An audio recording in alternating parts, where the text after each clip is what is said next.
Well, I don't have the best of news. Um, I mean, it ain't super bad, but it is bad. It's been a heck of a day, I know that. And Daniel will tell you the same. Hell, an oil pump, not an oil pump, but the spacer from the oil filter to the block, the adapter there, gave Daniel a bunch of shit. It was uh, a damn O-ring. You really couldn't see it. Had a little cut in it. He got that figured out after about the third time of putting it on. Oh, but you know, we faced a problem. We defeated problem, whatever. Yo, yo, yo, Eddie, Margaret, Will, Michael, what's up? All people like David saying I wouldn't have it running tonight, you know, the confidence. I gotta say he's right. I mean, it does run, but it don't run good. It did for about 5 minutes. It ran good for about 5 minutes, and then the one valve, which I kind of had my eye on, sure enough, it froze and bent the push rod.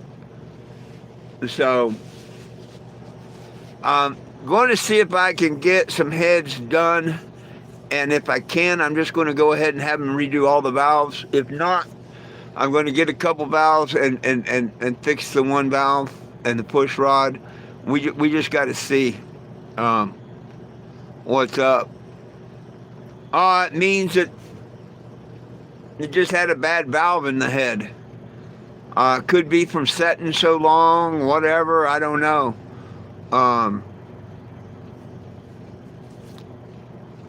It's the same valve. When I put the head on and I went to adjust the valves, I knew it was stuck. But when I adjusted the valve, you heard it go, and it unstuck. And I PB blasted it and everything and whatnot, and it seemed to be all right, you know, it was working. And heck, it actually worked for about 5 minutes. But I'm glad that it did what it did now instead of, 30 minutes down the road or something. And it's that same valve, so I knew if I had a problem, it'd probably be that valve, and sure enough, that's what it was. Now, had the heads and stuff not been 3 weeks out to work on, I probably would have went and had them, but we get it fixed. The thing is, I've had the cops come by, though. Yeah, I got to visit. They're pretty cool about it, and they might be a place that I can rent for $150 a month, pay my own electric and water. I'm gonna find out about that tomorrow. That would be, man, I'd stay here the couple months. That would save me the money that I could rent a vehicle and go to Springfield and back by vehicle or bus or something. I won't find nothing nowhere else for the next couple of months for $150 a month plus electric. Electric ain't gonna cost me a couple hundred a month, and lot rent $150 a month. So hell, for less than $500 a month, hell yeah, I would stay here for the next couple of months or until winter's passed, because we're getting ready to go into some deep winter shit. Oh, nothing really happened with him. He could have put a 48-hour sticker or whatnot, but he didn't want to. He wanted to work with me and whatnot. I told him I thought we'd have it moved to tomorrow. Well, he's going to come by tomorrow, and, he'll find out that I didn't get it. And, we can push it down the street, pull it down the street, whatever. But I'm really hoping that trailer park says that I can rent a space for a month or two. Because I'll call AAA and they better tow my ass that couple of miles. And not give me no damn bullshit about that. Okay, 90 miles, okay, you can piss, moan, whatever, but you damn sure better tow me locally. Yes, I gave him a little Jesus. How'd you know that? And he liked it too. It was a really nice cop. He was a tall cop. That's why I turned the video off, because he was just... I knew when he started talking, he was one of the really good cops. But yes, I did give him a little Jesus, and he lit up. He liked that. He thanked me for that. Yep, yep, yep.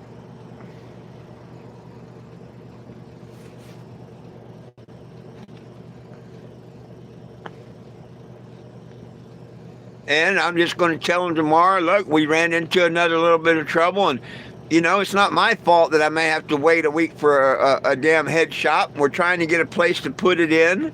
Whatever, give me 24 hours to have it moved, because I'll call AAA and have it moved. So, I mean, it's not like they're going to tow me off or nothing. I mean, I'm not.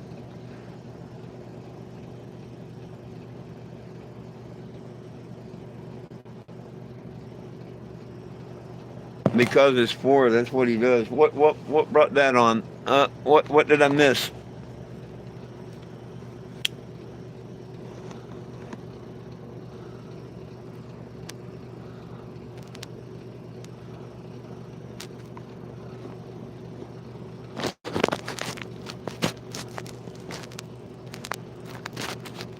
Stucco. Oh, there you go.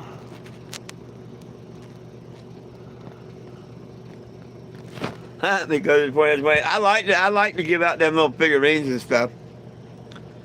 But like I told the cop, I was surprised nobody said nothing before. And he said personally, whatnot, he don't care, ain't got no problem with it, but someone did complain. And that's probably the trolls. I don't think it's anybody in the neighborhood. But I don't need any special treatment or anything like that. And he told me if I call that one prosecutor, the lady, and told her about, I'm trying to get out here and I don't want to have to come back once I leave and everything, that they might just drop the case or something, that I really needed to talk to her, that they probably wouldn't even prosecute it. Because even that cop knows I'm within the right. All these streets are made the same. And it's not asphalt, it's like concrete. And you can tell where they made the form around and poured all these different sections of the road. And they're all the same. 15 feet by I don't know how long. Two of those put together is 30 feet.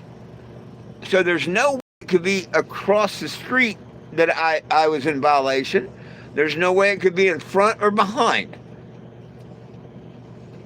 Just like when I told them, they told me this was a residential street, which it is, but this first block is commercial.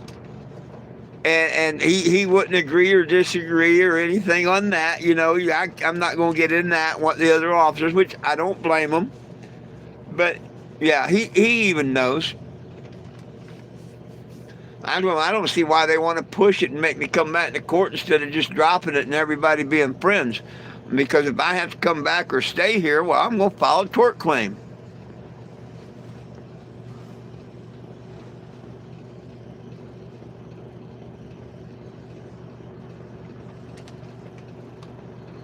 I think that's what I gave the cop. It was either blue or purple.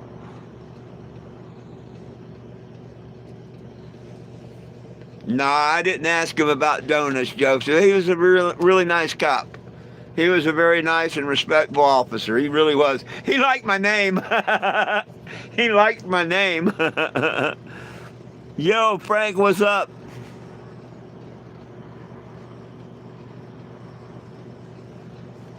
Oh, I'm glad you found my YouTube too. I'm here at noon and 7 daily.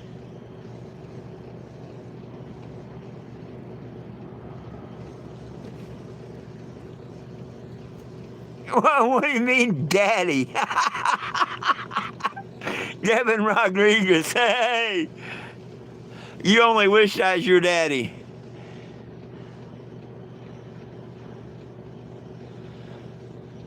Oh, well, he's talking about, he wanted to know if I gave the officer one of my little Jesus figurines. And of course I did. Anybody that comes by, I'll give one.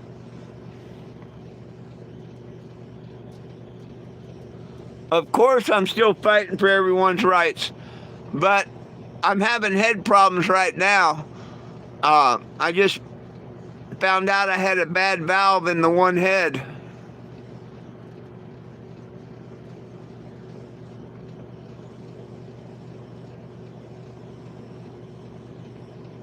Why did you time someone out? What did they say?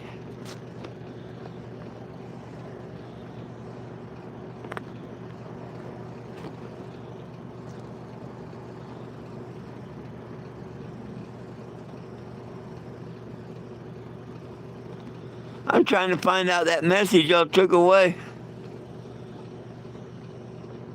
Oh, the daddy one? Oh, you can leave that. He can call me daddy all he wants. I don't care. Yeah, she ran about 5 minutes today, and then a push rod. One valve I thought was iffy when I put the head on, turned out to be iffy.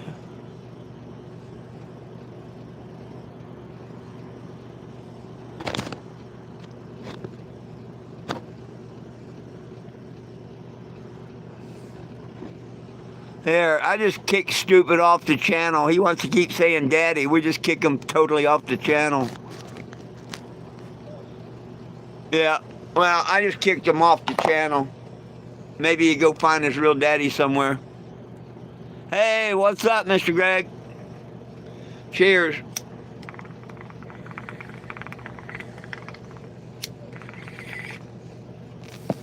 It'd be really cool if I can get in that campground for 100, or just in a campground here and know that I'm set up for a couple months. Because then I'd take both heads off, send them to a head shop and have both of them redone. I don't have the 3 weeks to have that all done, or, didn't have. But now I may be forced to.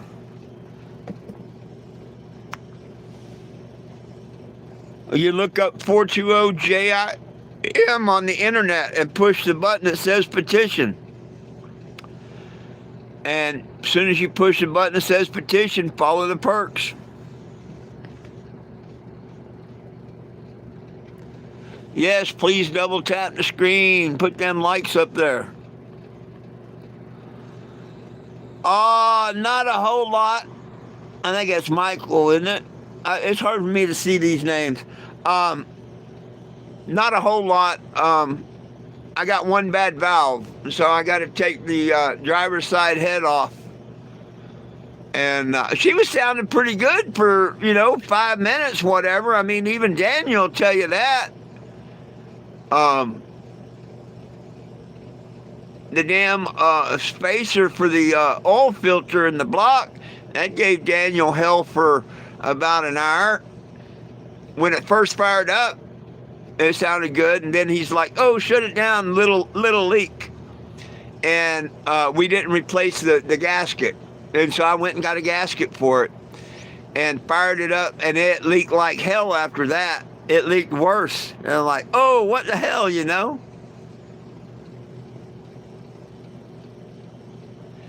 And after putting it on 2 or 3 times, he got a flashlight, and there was an O-ring that had a little nick in it that was cut, and he dug all that out and put another O-ring up. Son of a gun was great. But yeah, we ran it about 5 minutes. It sounded good till that valve went.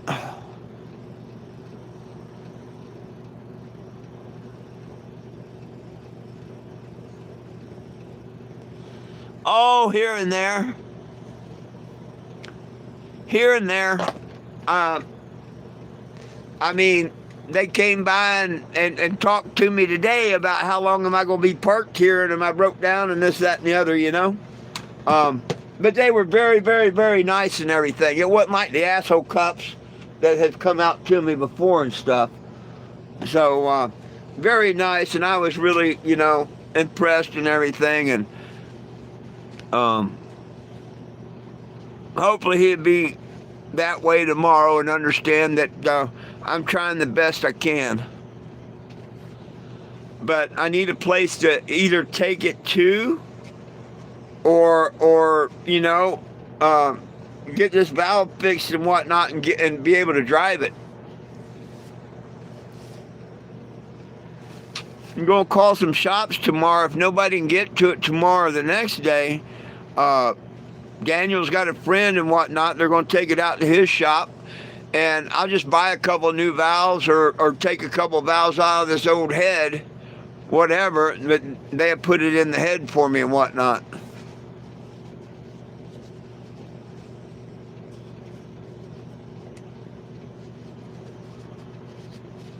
Right on. Well, you threw away $10, but that's all right.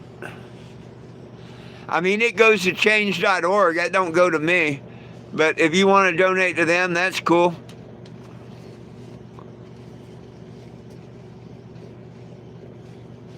WY, I don't know what that means. Well, it tells you right there on it that it goes to change.org. It don't go to me. It tells you right there on it. Just like right underneath it says, no thanks, I'd rather share. I tell everybody to sign and share, but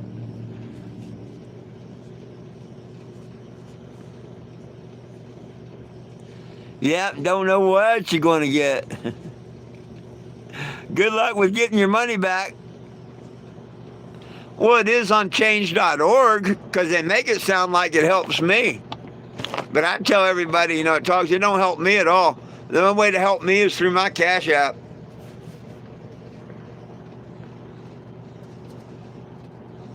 No, it's not a scam. I mean, if you read it, it tells you it's not a scam. I mean, it does word, hey, can you help pitch in $3 or whatever to help 420 them out? They think by them sharing the petition is helping me out.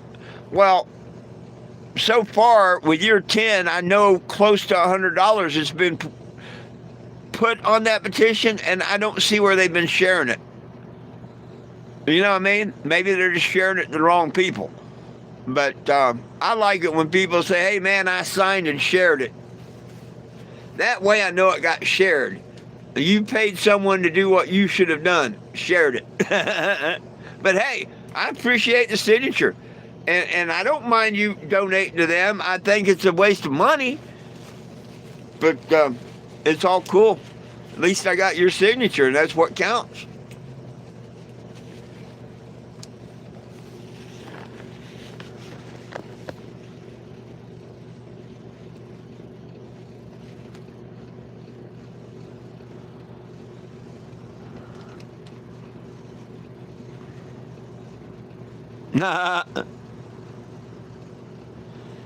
Stoned, smoking a blunt, drinking moonshine.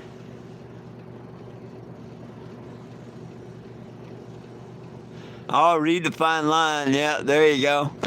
Oh, well, see, we were cursed today. Daniel, we were cursed today. Because old David last night said it won't run tomorrow, which is wrong. It did run. It ran for a good 5 minutes, and it sounded really good. But it did run. But that was our curse. Whip it.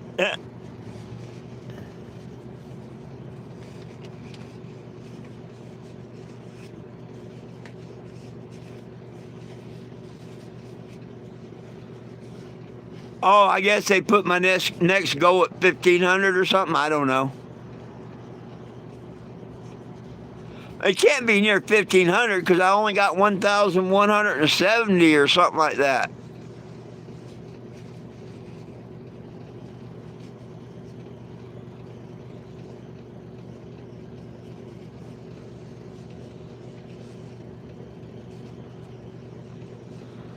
Oh, Chevy Chases are always good. His vacation movies are always good. I've been watching on TikTok facts about the old green station wagon. The old Ford station wagon was custom so that Ford can't say that they built it or had nothing to do with it. But, man, all the modifications and shit they had to do, that thing weighed 900 extra pounds because of the luggage rack and the grill and shit. They went through like 13 different windshields and all kinds of shit making that movie with that car.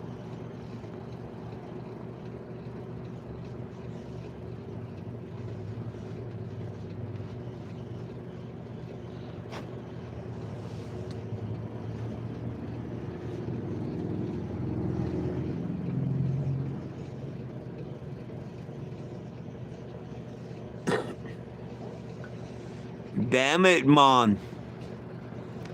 What a day to die on the anniversary of your movie.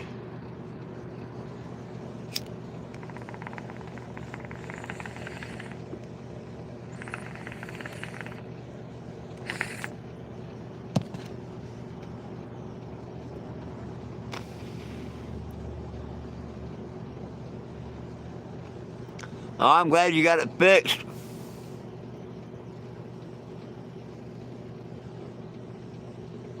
What happened? What happened to it?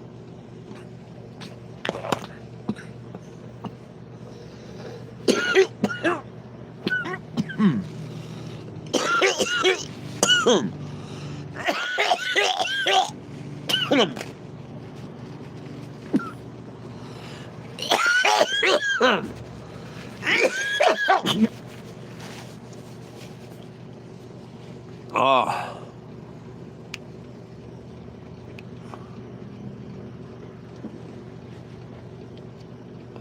Oh yeah, Frank. That's what makes us stronger.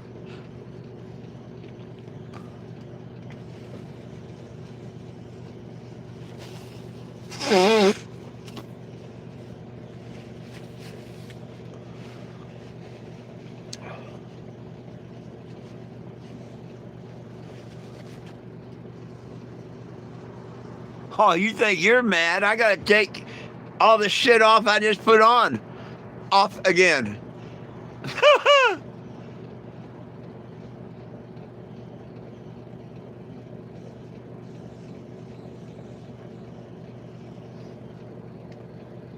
One thing though, I got my plastic up and my one window that I used to have the air conditioner out, I got all that sealed up. So we ought to stay all nice and toasty over the tonight and tomorrow and whatnot. We're supposed to hit 30 tonight. I'm glad that I got all that antifreeze in the engine. I've been a pushrod.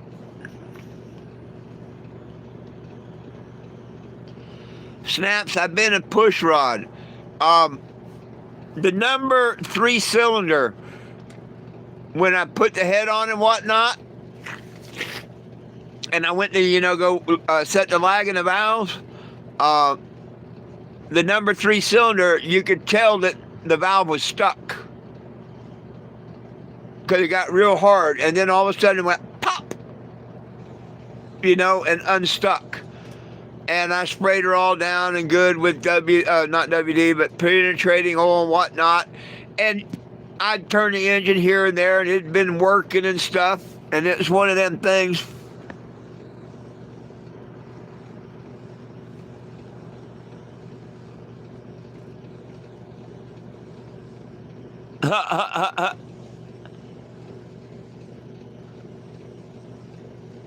Oh, and then, oh, wow.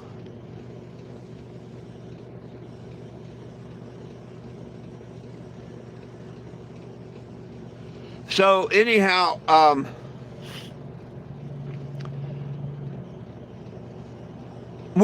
knew that valve may have a problem. And I was hoping, because it wasn't sticking or nothing, I was hoping it was going to be okay.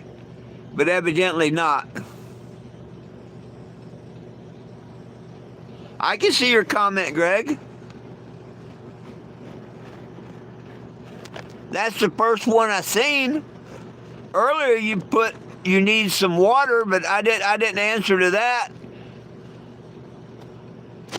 I don't know if Frankie said that you said hi.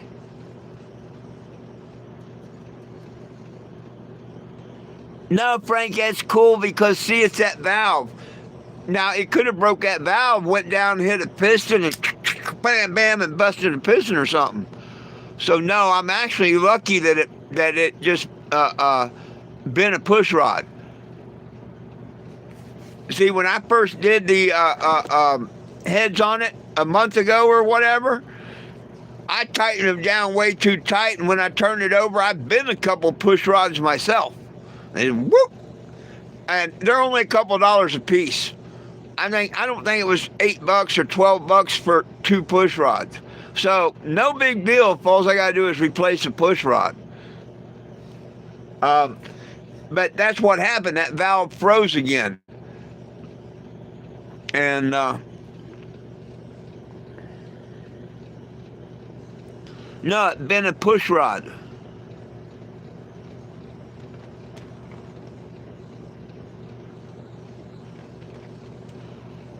See, Will, when I first put the heads on, the number 3-cylinder, I noticed the valve was stuck. Because when I cranked down, getting the lag out, it went tunk. And it took some pressure, and it did that a couple of times. But I PV'd it and everything and figured that it freed it up good, but evidently it didn't.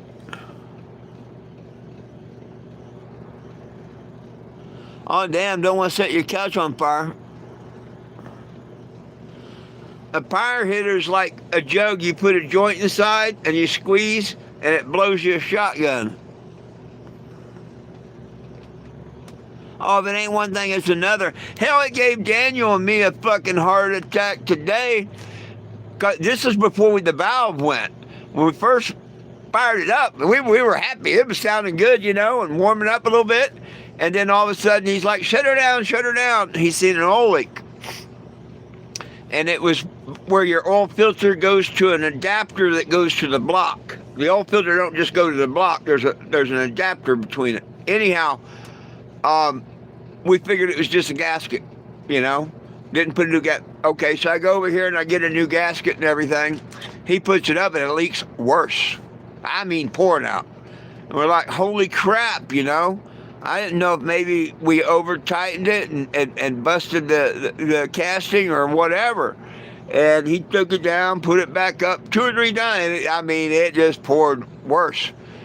And finally took a break for a minute, and he got a little flashlight and got underneath there and seen that there was an O-ring that had a cut in it. And he dug that O-ring shit out and put the O-rings up in there, and boom, he fixed that. But that was a pain in the ass. I was thinking, oh my God, the housing's cracked or something, oh my God. He said, I'm going to fix it before the night's over. Shit, he did. It wasn't an hour later he had it fixed. So, I got to say, Daniel's a man of his word.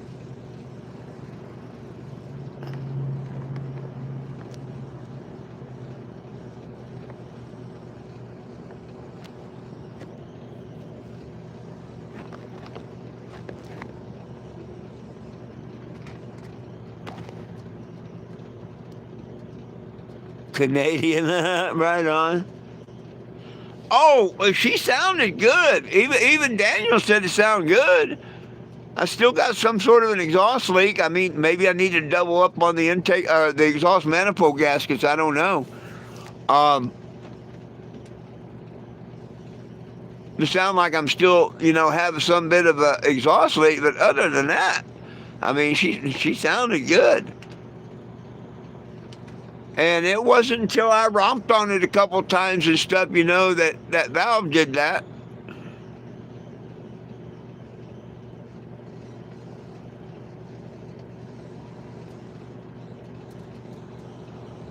Oh, it looks like an old camper? Well, you're very good. You're very good. Hang on a minute.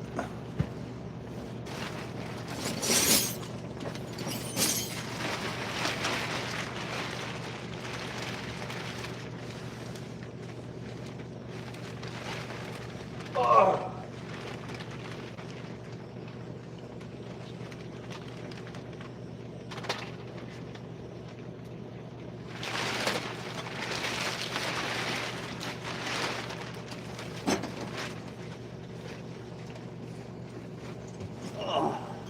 Where the hell is that at?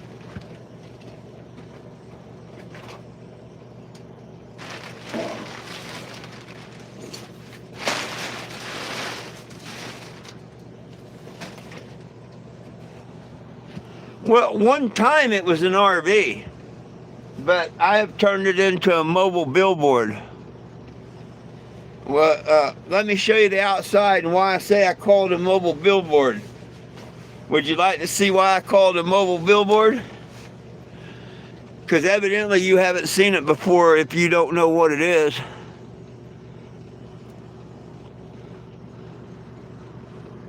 Oh, Lilu's sitting here with me and the puppies are over here in the kitchen.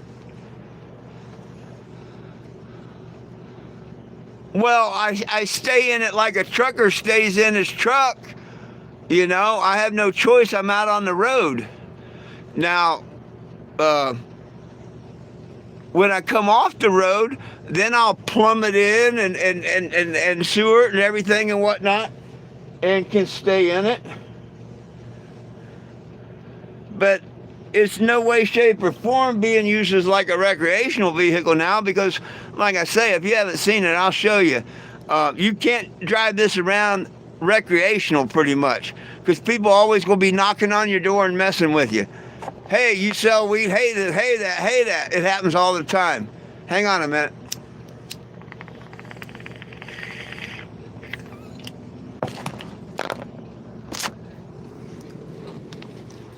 You'll understand why in a minute if you haven't seen it, though. It used to be a 1987 Winnebago Aladdin RV, but it don't have the comforts of an RV. It don't have holding tanks. It don't have storage tanks. None of that crap.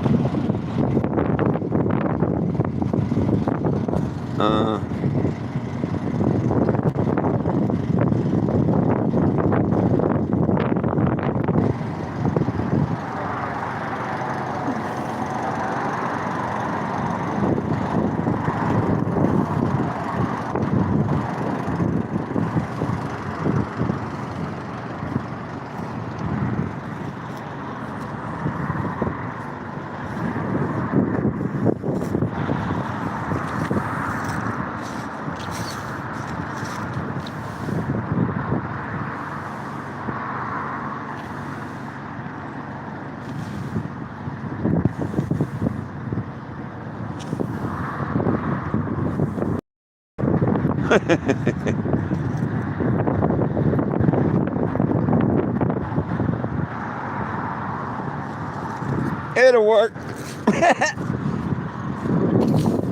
Woo. It's cold outside. Screw that. Woo. My gosh, it's going to 30 real quick tonight if it keeps going down like that. Damn cold out there. Whew, it's nice in here.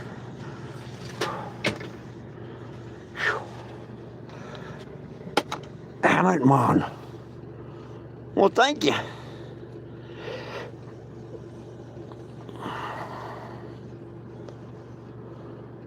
Well, like I say, it's no longer an RV, but you can call it that all you want, but I don't.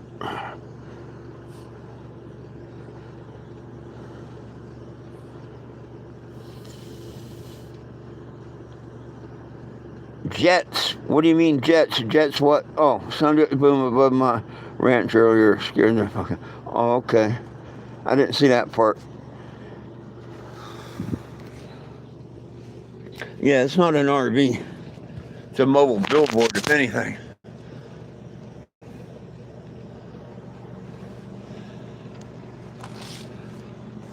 It's solid used to get people's attention. People come knock on the door and talk to me day and night. I'm lucky to get 8 hours rest somewhere, you know, without. And normally they knock sometimes between that, and give them a little education, let them sign the petition, give them a little figurine if they like. Yeah, it's my mobile billboard. I made it, I ought to know what it is.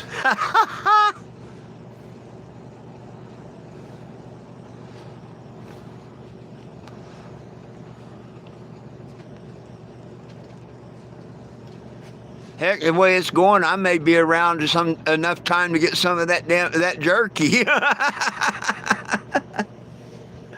Oh, shit.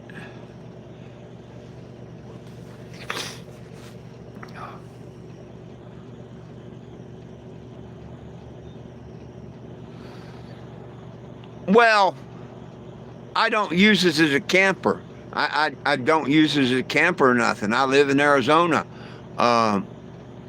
I use this specifically as a mobile billboard traveling the United States of America. I'm normally not in a spot more than 24, 48 hours, and then I'm in another spot. And it's for people to come up and scan, see the petition, meet me and stuff. That's just what it's for. And I've got to be there and maintain the mobile billboard 24/7 because it's a 24/7 petition. Therefore, I rest when I can, 6, 8 hours, whatever. So if you want to call that living in it or whatnot, okay, you got me. I do get my 6 or 8 hours sleep in here, but it's not recreational. Recreational is a totally different thing.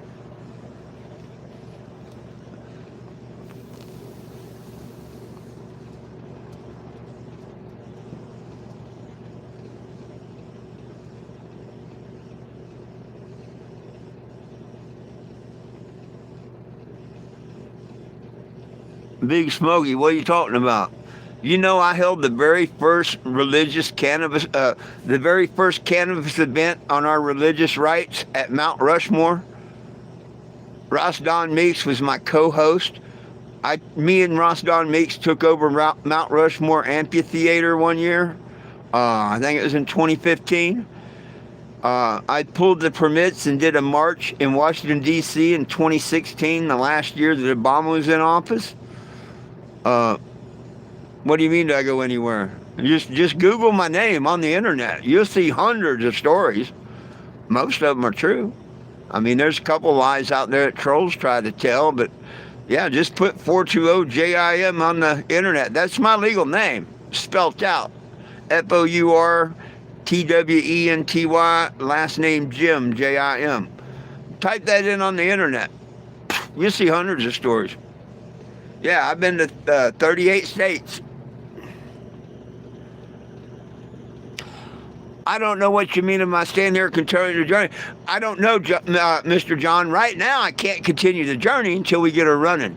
That could be a day. That could be a week. I don't know. Tomorrow, I'm calling a place that I found that I might. I mean, I have no idea. I hear they've got a couple of empty lots, and it's $150 a month, and I got to pay my own electricity and stuff like that. That would be cool, especially if they'd, rent to me a month or two to get me through the winter. Oh, heck, if I could get a place for that price, yeah, I'd just stay here for the next 2 to 3 months. You know what I mean? Then I can send the heads into a machine shop and have them done professionally, just go through them, you know what I mean? And not worry about that 3 weeks or anything. I could get the LEDs in, I could just blow through winter and then be ready to hit the road as soon as winter's over. The only thing I'd have to do is, get a ride to court here, and the biggest thing would be to get to Springfield to do the court thing there. So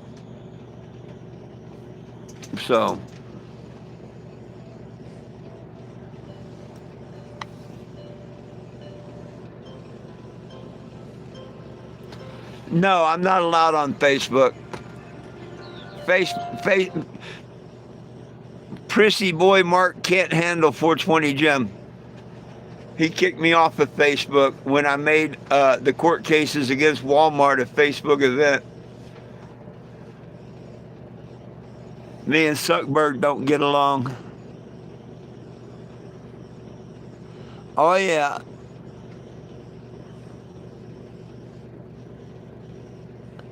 Oh, they get 7 miles to the gallon. This one does.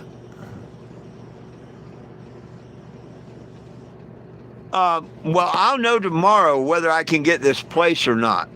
I should be able to know that tomorrow.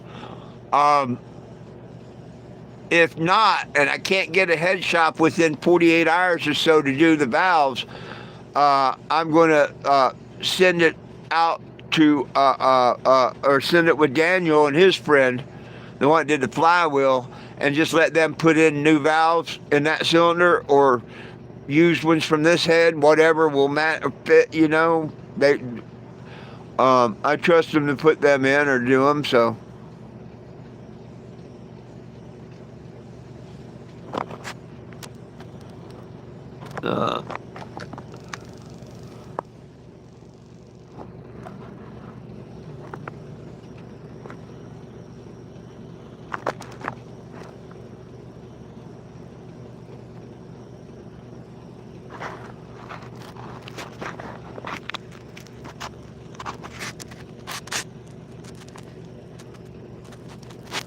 Oh, they'd love you for it. No, they'd love you for it. They'd love you for any treat you send them, John, Mr. John. I should know tomorrow um, whether I can get this place or not. Um, if I can get the engine running, I want to get over to Springfield. If I can't get the engine running, I need to find a place to be. And if I can find a place for $600 or cheaper here, I guess I'd just rather stay right the heck here. Because I'd either have to get a way to go to Springfield from here or from Springfield to here. The only difference was if I got to go to Springfield living here, I've got to stay there a couple of days because I got court on the 10th and the 12th. So I can't go there, come back, and go there and come back. I'd have to go there, stay a couple of days. All I'd have to do is find someone to take care of my dogs a couple of days, or whatever. It'd be better if I'm in Springfield and came here because I only have to be here one day. But if I can talk with this prosecutor here and everything, maybe we can just get this one dropped here. If I get over to Springfield, maybe I won't have to come back to this one. If they want to drop it, I'm willing to drop it. But if I got to go through court and fight my case and come back here and all, well, then I'm going to do the tort claim and shit. Oh, she ran good for about 5 minutes, and then a valve froze.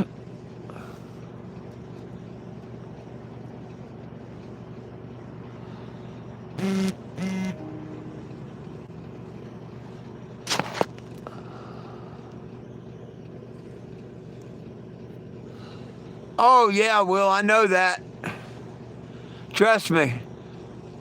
Yep.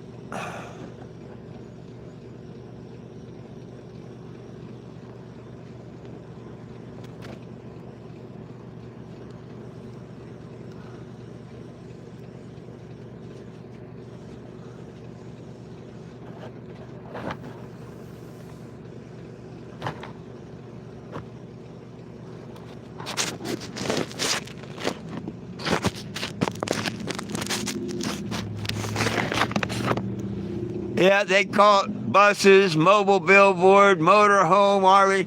See, everybody calls it whatever they want to call it. It don't matter. You know what I mean? Hell, I had a cop call it a bus one day. Took me to court. Told the judge I parked the bus on a residential street. The judge looked at it and said, well, hell, that's an RV. Case dismissed. That ain't a bus. It's called the Canna bus back then. That don't make it a bus.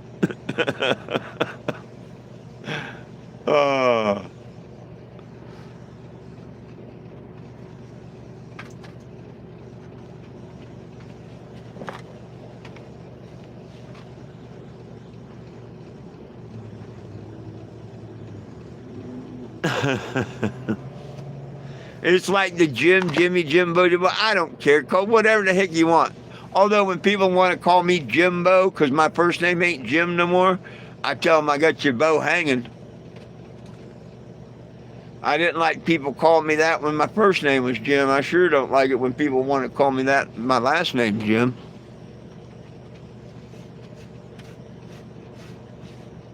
Because they didn't say Mr. Jimbo. Proper.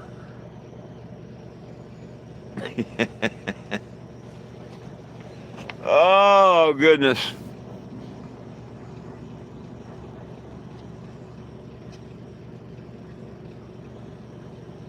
Hey, absolutely, Dave. You said it right. You said it right. There was some reason. And I may have found out what that reason is. If I make a phone call and I have a place to stay and park, yep, exactly. Because worst comes to worst, I can call AAA and have it moved from here to the campground. So, yeah, you're right. Good Lord may want to take me here a day or two. I mean, I told everybody and you in the beginning, this thing will not start and run until I'm supposed to go down the road with it. I know this.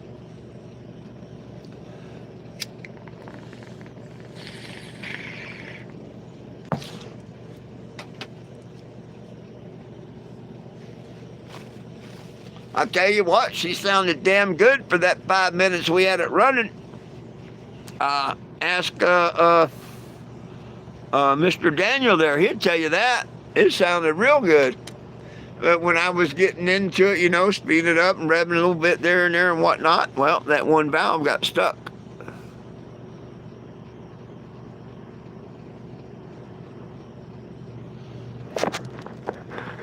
I say RV cause is shot. What's that mean? Will, you say the RV cause is short? Oh, you say RV because of the short word. Never mind.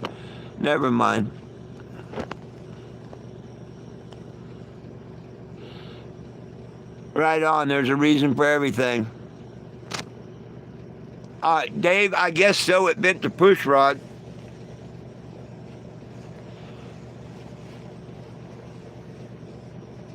See, I'd put the head on, and I knew that we might have trouble with that valve because I had to actually put pressure on it and whatnot, and went pop like it had been frozen. And then I put PV blaster on it and everything. And of course, I worked it, turned the engine over, it was opening and closing and whatnot. Well, evidently, it froze back up.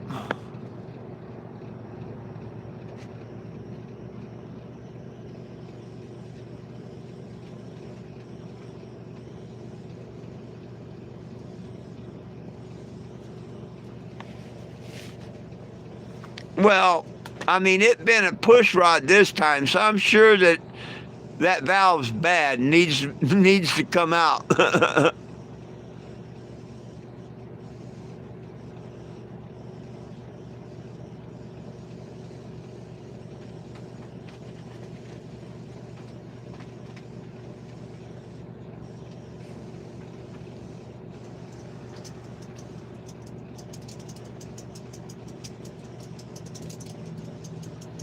So I'm going to take the head off, and if we can get a machine shop to do it quickly, I'll have them put some valves in it. But I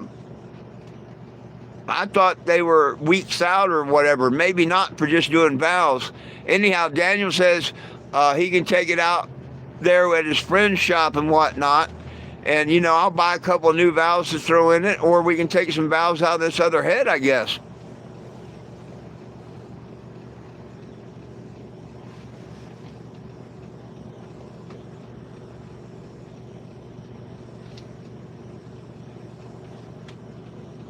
And it had stuck valves. What'd you do? You told me what?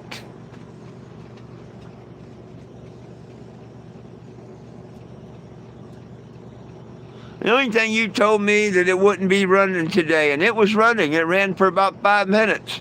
So what did you tell me?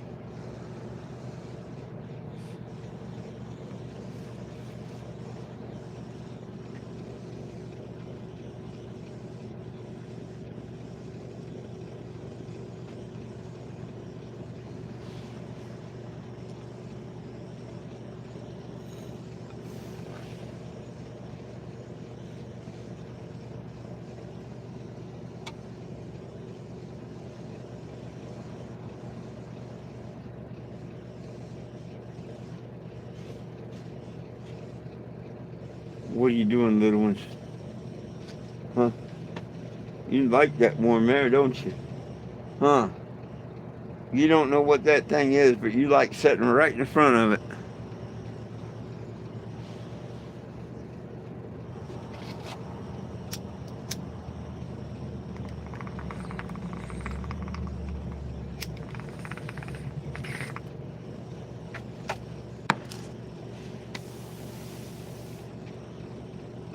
Oh, cool. So everybody on the petition? Yeah, cheers. So what do you mean, Will, you started engines that haven't run in 30 years and stuck valves? You lost me.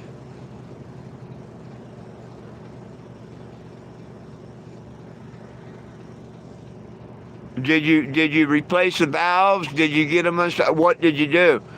I'm not going to try and just unstick it again. You know what I mean? Nah, not after it been a push rod. I think it's best I just yank that head off and replace them two valves. Wouldn't you?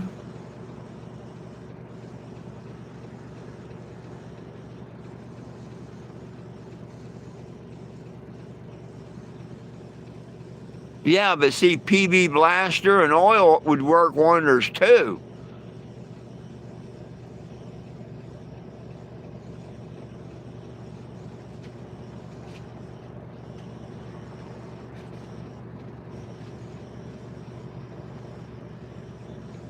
What, you think I should just smack it with a hammer and a 2x4 and see if I can free it up again? Put another push rod in it and see how long it takes to bend the rod again?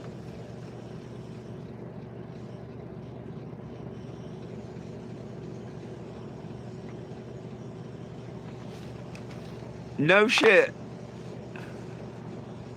I'd be scared I can get 30 minutes down the road and the son of a gun do it again.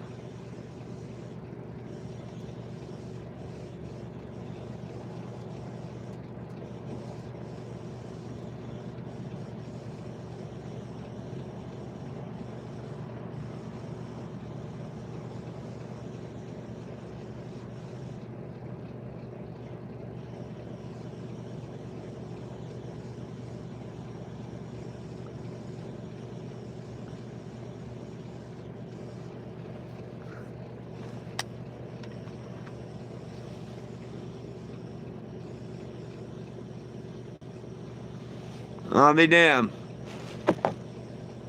I mean, when I first unstuck it, it was stuck tight. It went toink. I wondered if it had broke the valve. You know what I mean?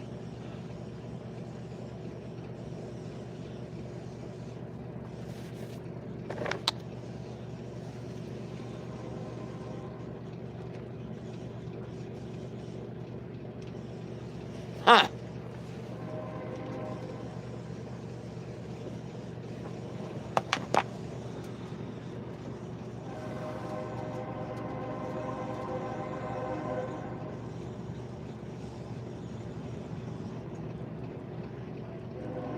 I mean, the first time I unstuck it, I did it, with the ratchet on the push rod. It didn't burn. It didn't bend the push rod. You know, that's how I found out it was stuck. It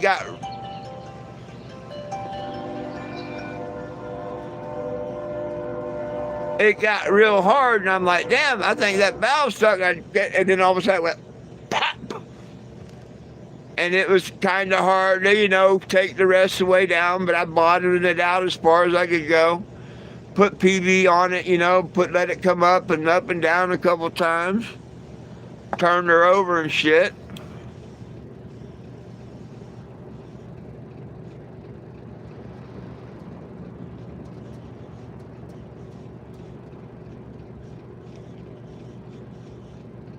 Yeah.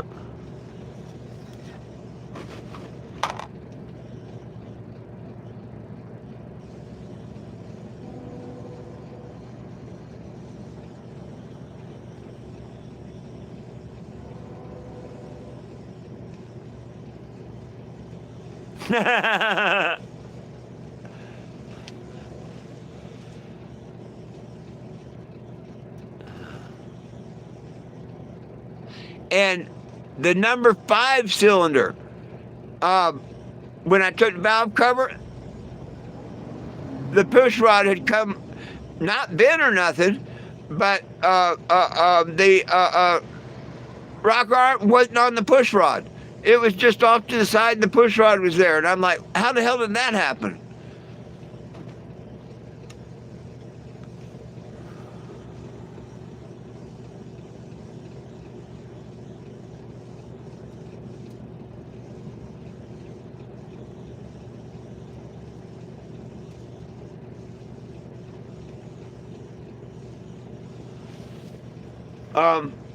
Would that have, when it was running, would that maybe made that one push rod in the number 5 have enough slack that it would have just popped off the rod there? Because that's the only other one. The first one, it bit the push rod down in cylinder 5, I think it was. The rocker was just to the side a little bit, and the push rod was there, but the push rod looks fine. I'm thinking when the motor did its hiccup and shit, the backfired through or whatever, that maybe that had just enough slack to jump off or something.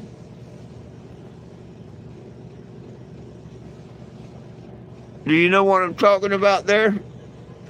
Otherwise, I don't know what would loosen up the number 5 to where that would have come off.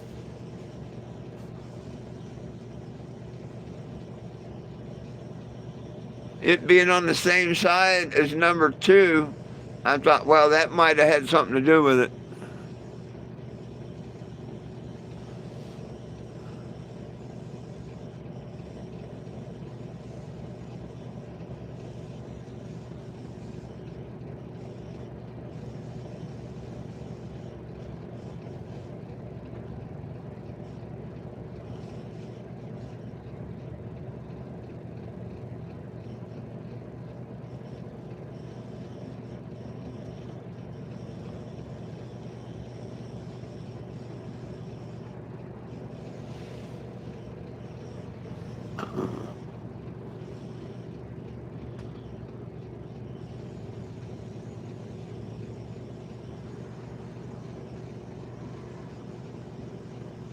I'll be damned.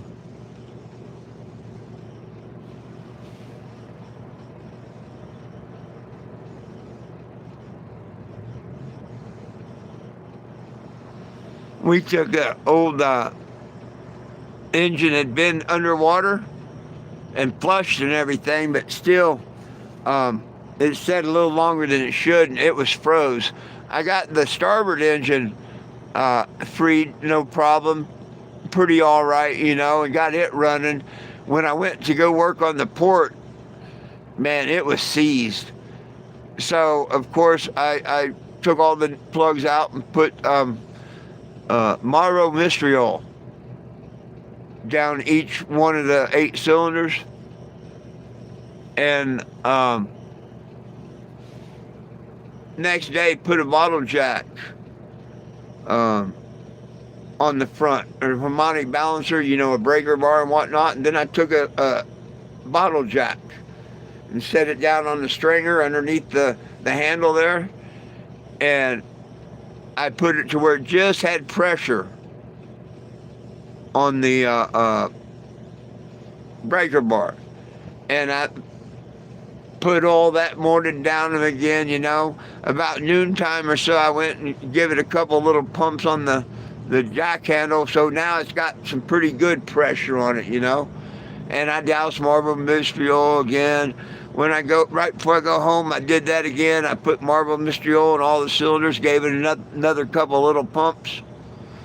Next morning, I go down there, throw a little Marvo mystery oil, go to give it a couple little pumps, and it just pretty much spins free with the wrench. So that's how I got that one unfroze. We got it running. I don't know how long it lasted. I don't think it lasted very long. But we did get it unfroze. That was all he paid me to do, and get it running. Of course, I told him no guarantees on it, and I think he got the boat moved or whatever he wanted to do, but I don't think the engine lasted very long.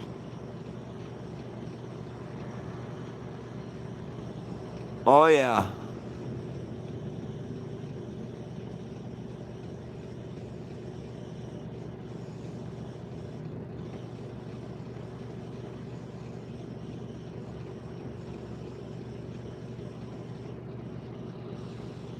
So seriously, Will, you think I should smack that valve with a chunk of wood and a hammer and see if it'll bounce open? And if it does, just put another push rod in there and run it?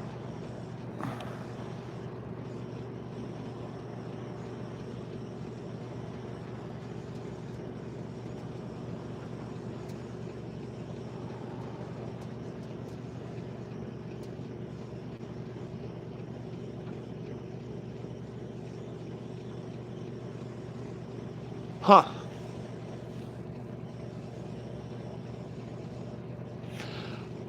Well, Dave, the only funny thing about that would be, though, is how did I get every other cylinder set right with the slap, doing it the same way, and I didn't get that one set? That's what don't make sense to me. If I had one or two others or something that was, out of whack, I could see that. But none of the other cylinders did that. So that's why I was leaning to maybe another solution.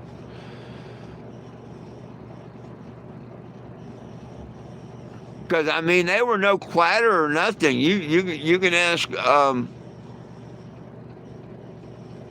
Daniel. She sounded pretty damn good. I was really surprised to see that other one loose when I opened the valve cover. Very, very surprised. Enough that I took the other valve cover off and checked it.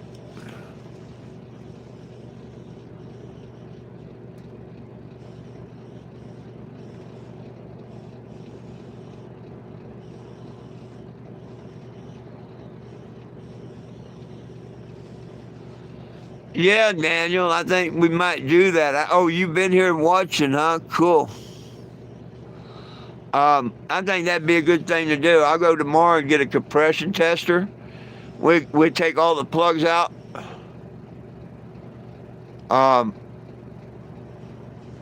And you give that a smack. Check all the cylinders. Put the push rod back on the number 5 or 7. I think it's 5. Set them best I can, you know what I mean? Because that thing doesn't sound like them valves were out, did it? I mean, it sounded good. To me, it sounded good until I was speeding it up, revving it up, whatnot, and then it like that one valve stuck.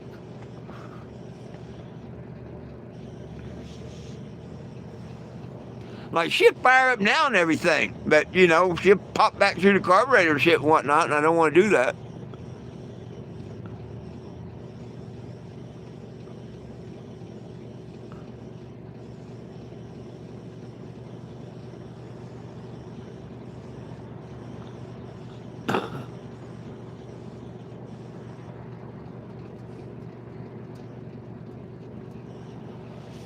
Yeah. Well, I guess I gotta go buy a quart of transmission fluid so I can pour some down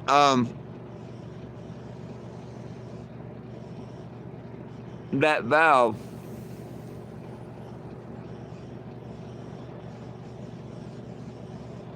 And I guess if I could try it, it don't bend another push rod. I gotta find some push rods. If it don't bend another push rod and runs for a half hour, 45 minutes or an hour, it.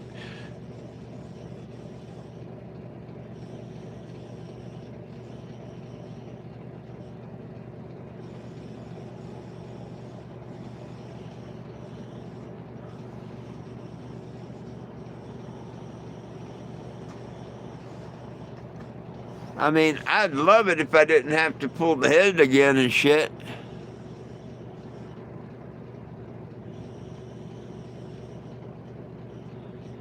Every edge, you can pull the plug and the push rod and run it. I'll be damned.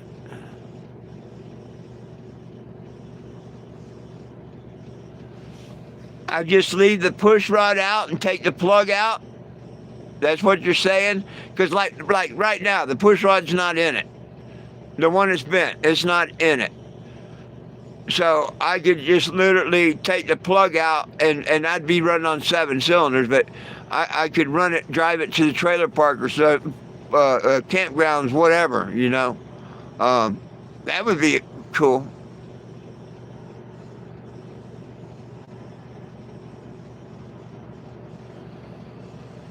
Right on, right on, right on. Sounds like we got a plan. Sounds like we got a plan.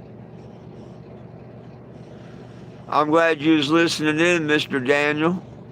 Sounds like we got a plan.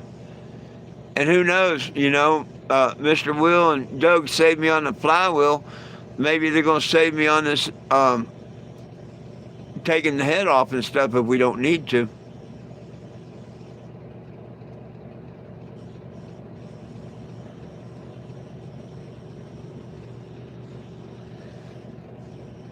Oh, goodness sakes.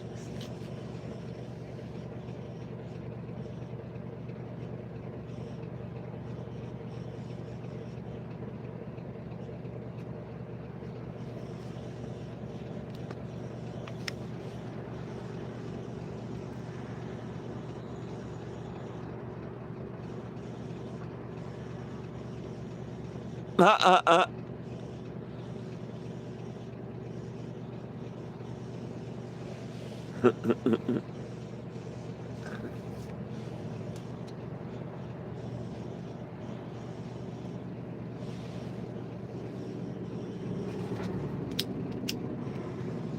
Oh, I think I will have a little cheers.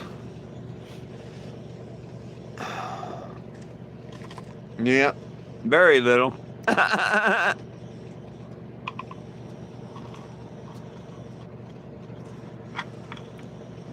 I'm still going to try and find out about that campground, um, because if I can get it at that price, I won't find that price in Springfield, I don't think.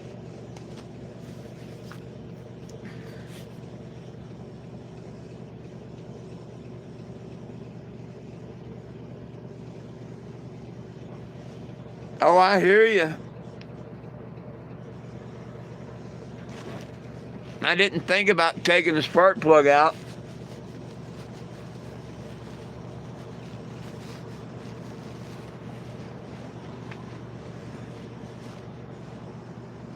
I didn't even think of that.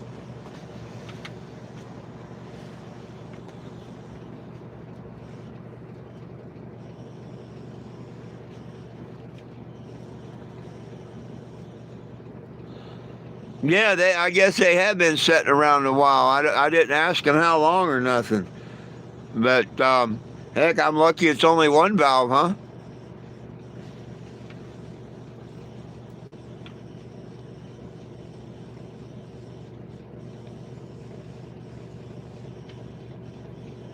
Eddie, me and Mr. Daniels trying real hard to make that happen. Except if I can get a place to stay for a couple of months and not have to worry about it, and I can kick back, I'll be happy with the Delta 9 for that couple of months, you know. And sometimes you got to put up with some things to get some things, you know what I mean? Hell, find me a place over in Springfield that I can get for $500 or $600 a month.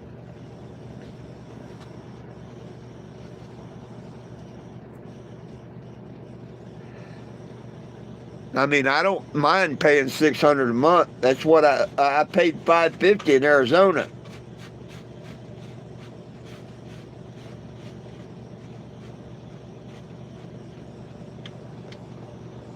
So I don't expect it for free. But 600 is a fair price. You get these one places, they want to act like they're resorts and stuff, and 800 a month and stuff. That's a little ridiculous. Plus, you got to look at the fact some of them are about the years uh, uh, of your vehicle and stuff like that too.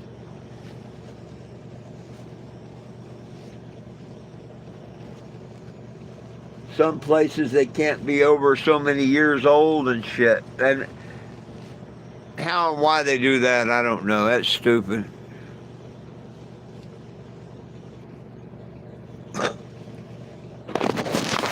Oh, I am tired.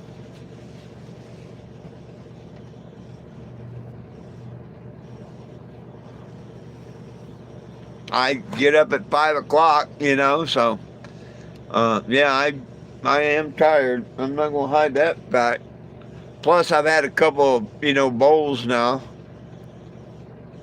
I'm happy with what I heard with the engine. I really, really, really am. I just wished I didn't have this valve problem. But you know what? Once you get unstuck tomorrow and run fine and stuff after that, and it just put me down one extra day. That would mean definitely I wasn't supposed to go somewhere yesterday or today. You know what I mean? So Some reason. I just don't know it right now.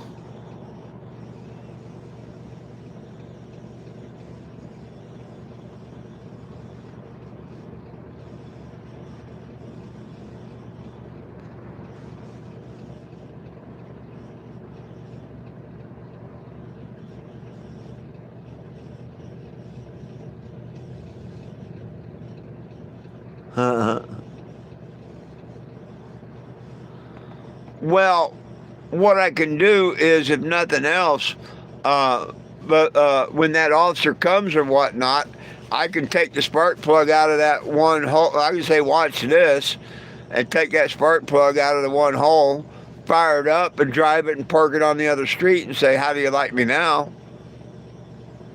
you know, um, and there's nothing they could do.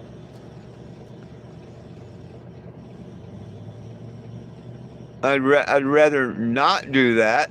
I'd rather arrange to have it in a campground or fixed and headed towards a campground, towards Springfield or something, you know? One of the two. It's getting ready to get winter here real quick. And I don't want to just depend on the generator. I want to have the generator in case we lose power. A few hours or whatever, like sometimes people do. I don't want to have to depend on the generator the next couple of months running 24/7, basically.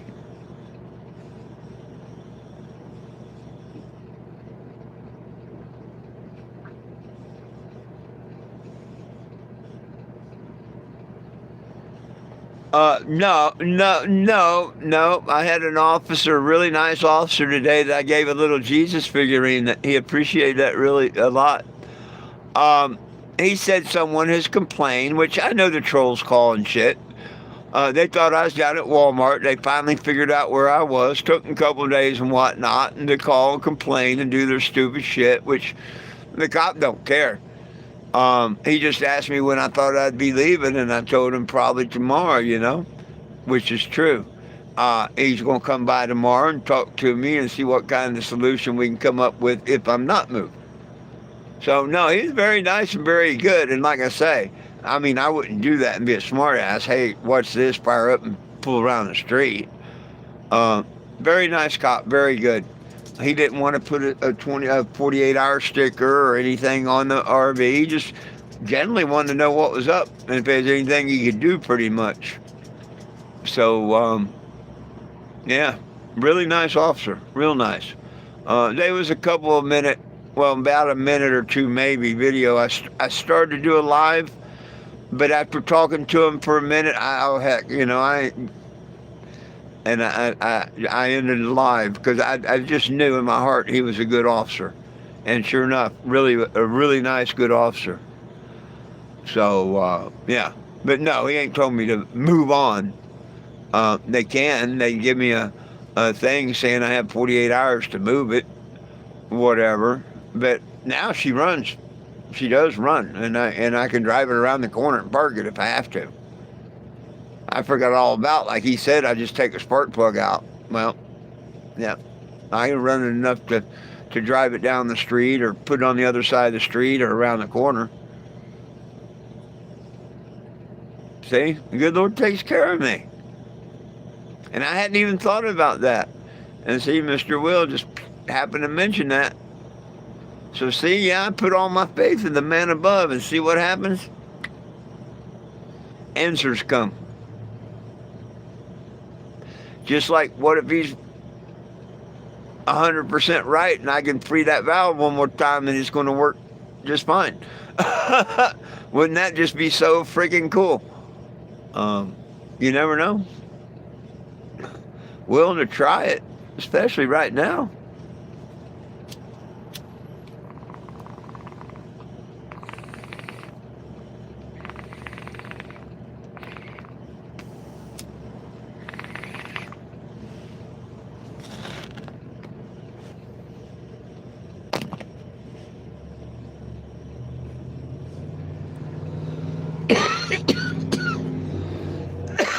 But nobody's asked the real question.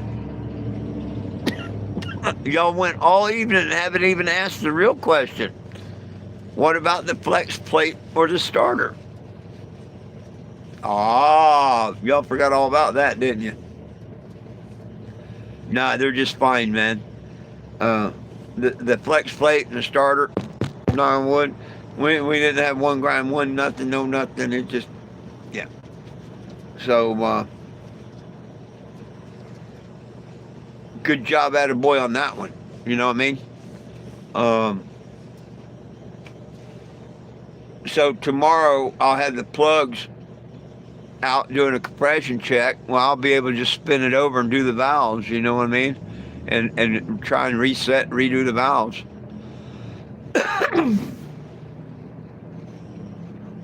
Although I think the only two that's bad or has to be reset is the one that I bent and the one right behind it. I think all the other valves are good.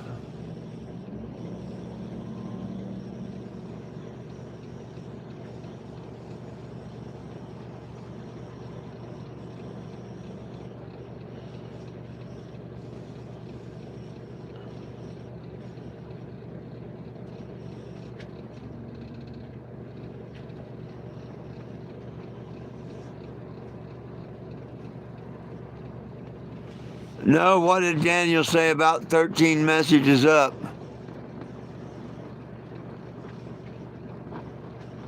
Um,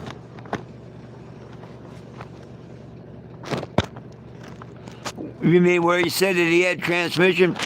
You mean where he said that he had transmission fluid in the van? That one, I seen that message.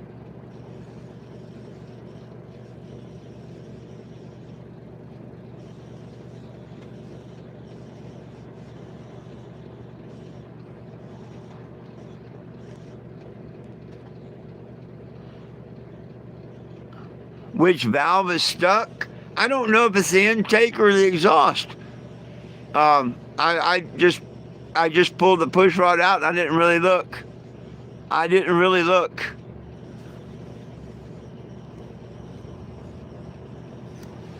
And if I didn't have my plastic up, I'd go over there and look. But I really didn't work. Okay. Which one's in front? Okay, if you look at your number one, your first valve, isn't that exhaust? And the second one back is intake.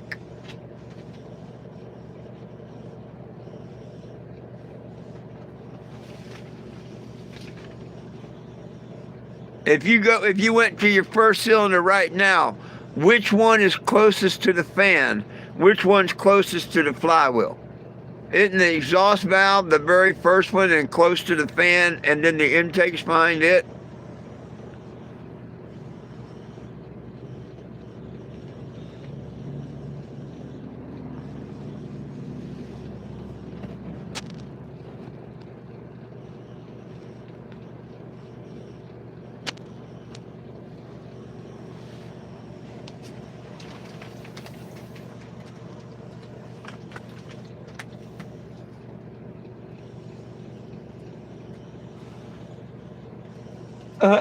Neither am I. How about you, Will? Anybody know? I'd have to look. There's something you could Google if you had Google. Go to Google 454, and look at the valve layout. Look at the number one cylinder, see which one's which. I can't do it because if I turn it on my hotspot, people get mad because my thing starts to buffer bad.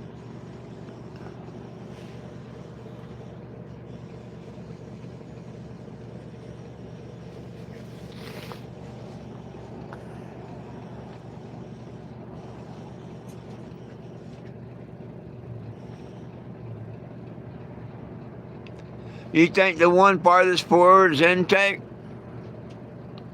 If you was looking down at that cylinder and the fan was there and the flywheel was there, that first one would be intake and the second one would be exhaust? Could be.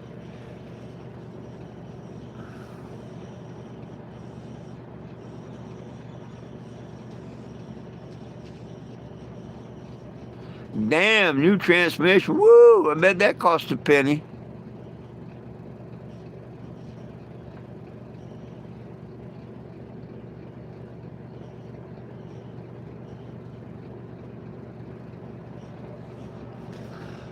If that's the case, then it would be an exhaust valve.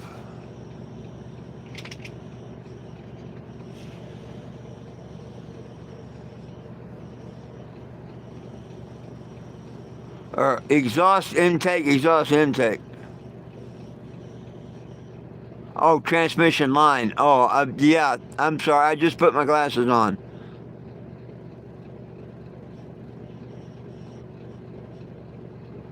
Oh, look at the old head. Yeah, but they're in the damn box there. Yeah. I can go look at the old head. But if I open the engine hatch here and whatnot and go look, I'll be able to figure it out.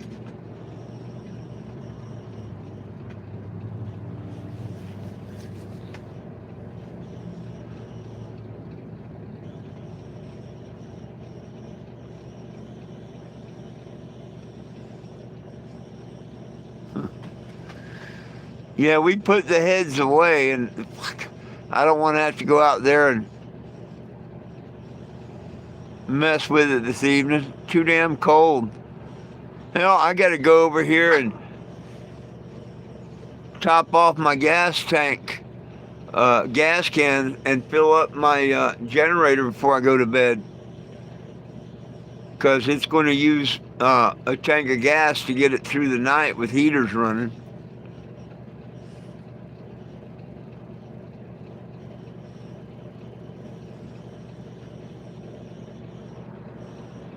I'm going to be going through some gas the next couple of days.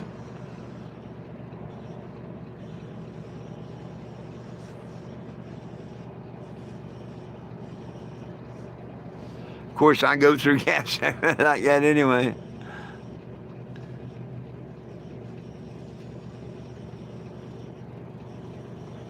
Well, it's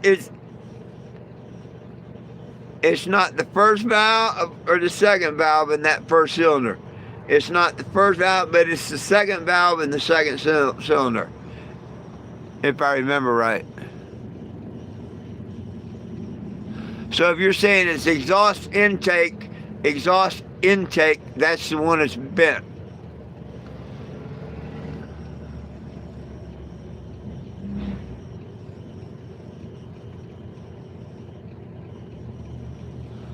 Oh, I'm not going nowhere and doing nothing.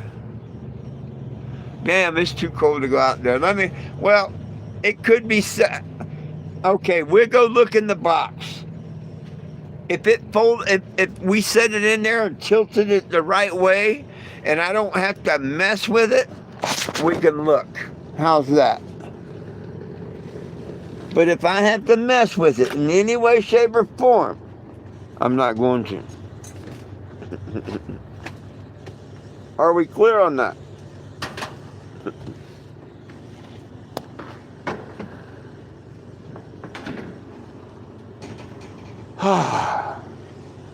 How much battery have I got? Oh, I got enough to probably turn on the flashlight once we get out there.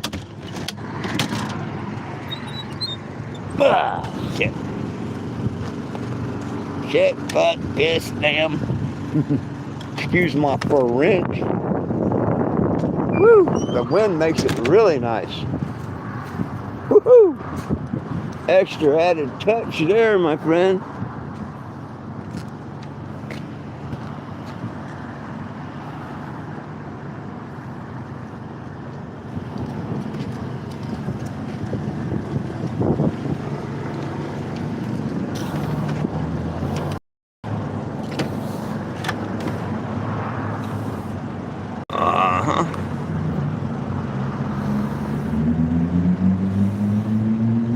Hell, I don't see flashlight on this damn thing.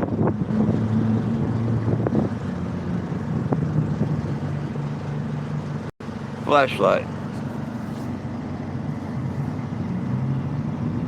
Oh, camera's in use. I can't have flashlight. That sucks. I can't see. Ugh. Burr. couldn't see. Let me go get a light.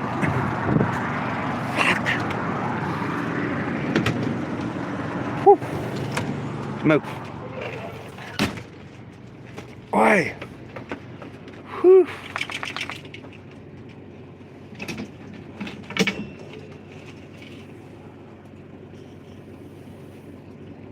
Can't make this shit up. What was saying? Now you got me wanting to read what you are saying. Can't make this shit up.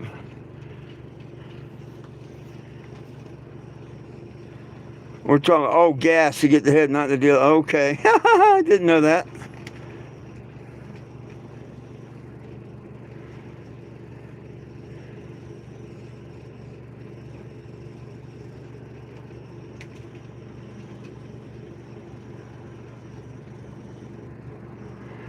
Oh, Will, you're talking about smack it with the wood and the hammer a couple times, put the push rod in, but don't have the ignition on or the plugs in and turn it over a couple times? I was going to plan on doing it that way. Is that what you're talking about?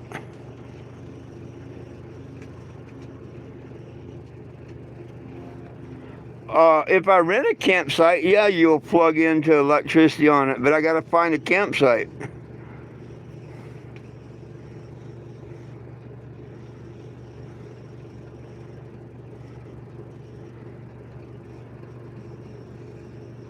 Shit, y'all worried about gas, and I'm worried more about they wanted to know which valve it was.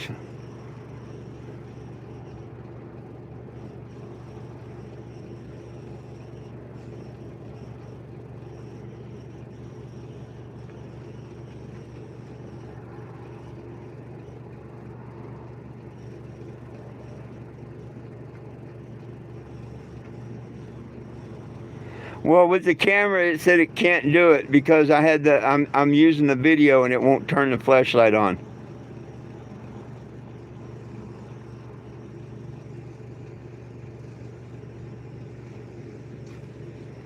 But hang on.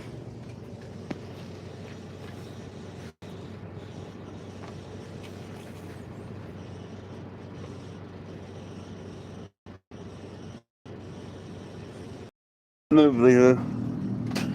I'm not ready to go get gas. I'm not going to top the tank off until 10 or 11 o'clock, depending on when I go to bed. Because that gives me more running time in the morning before I have to freeze my Tonatas and get another 4 gallons of fuel.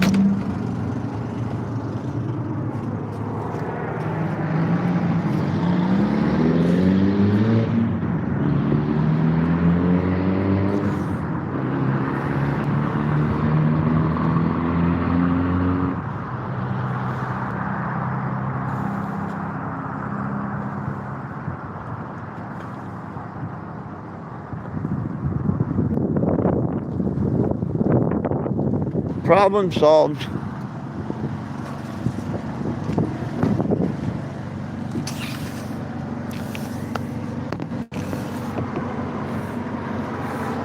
Okay, that's the, fuck, I can't tell what side that is. That's the exhaust side, I think. Yeah, that's the exhaust side, the one without the plugs. So.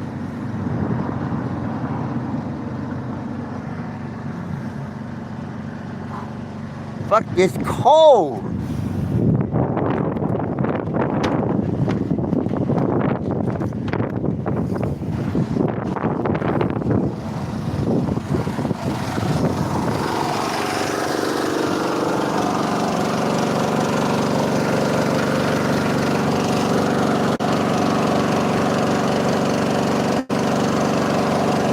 Yeah, I'm at 3/4 of the tank right now.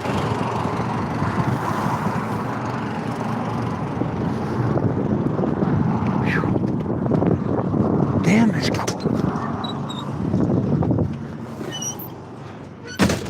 I'm at 3/4 of the tank right now. Woo. So before I go to bed, I'll go get gas and put it in. Turn this down flashlight on. I gotta sit y'all down a minute.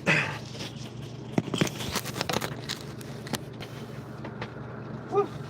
Move, little one. Move.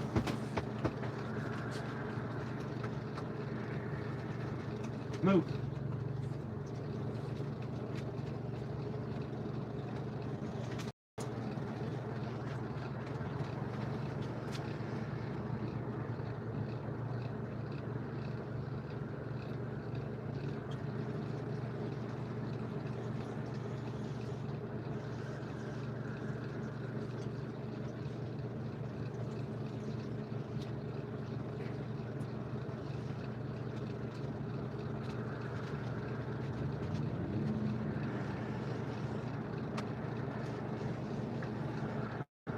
Better.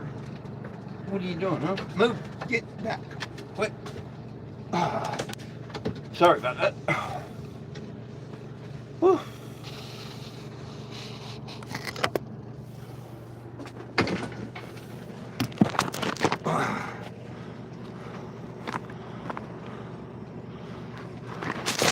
Hell yeah, I thought I was going to freeze my nipples off.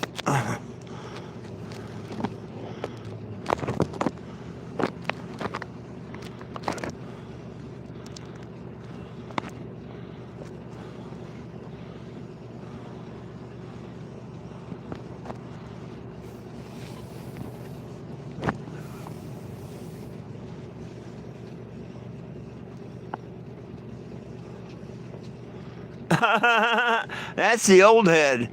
Well, they've been sitting out in the rain too. I took them off a few days ago.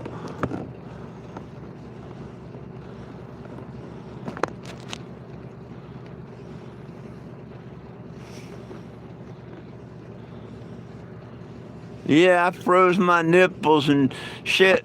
If I'd been out there any longer, I'd had to tie a string to my little willy so I could find it later to take a leak. It's that cold out there, getting that cold. Yeah, when I go to get gas here in a couple hours, I'm going to tie a string to it so I can find it later if I have to take a leak tonight.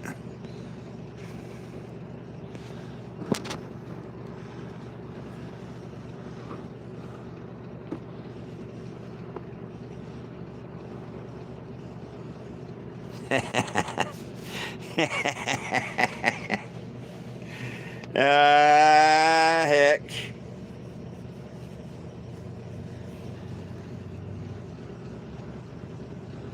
Oh, absolutely. It might.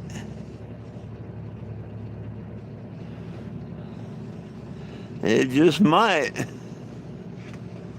Oh, it ain't beer 30 for me.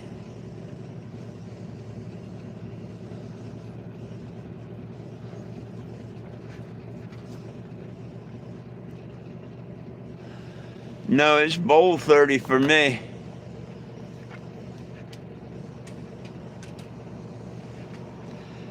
No Corona and steak tonight.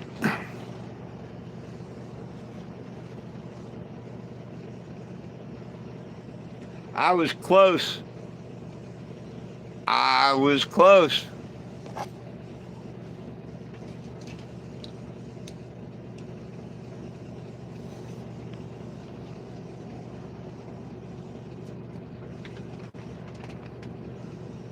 No, I got one yesterday. I was supposed to have a 6-pack of Corona and a steak tonight if everything was good. And I mean, the engine ran and all, and I could go cheat and get a steak and a beer and say, yeah, I heard it run for a couple minutes, but yeah, it's not running. Not yet. I'll celebrate when she's running good. Cheers and cheers and cheers.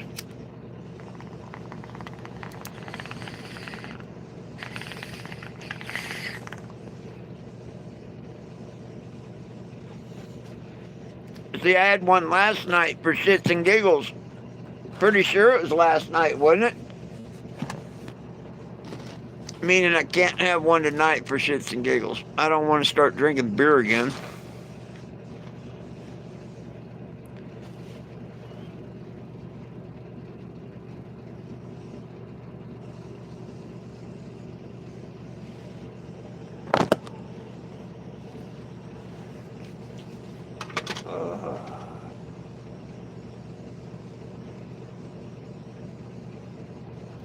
Who knows? Maybe once I get off the road in Arizona, retired, not traveling no more and shit, I may drink beer again, but I don't know. Who knows? The good Lord.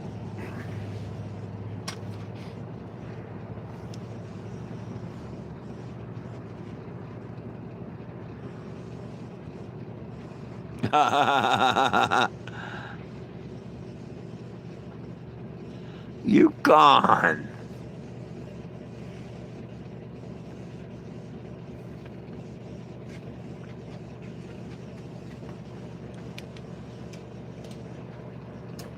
Shit. I used to drink Jim Beam and Jose Cuervo. And then later on, as I got older, my favorite was Whiskey Sour. Not Whiskey Sour, Tom Collins. Uh, Kind of like a sweet and sour with a gin.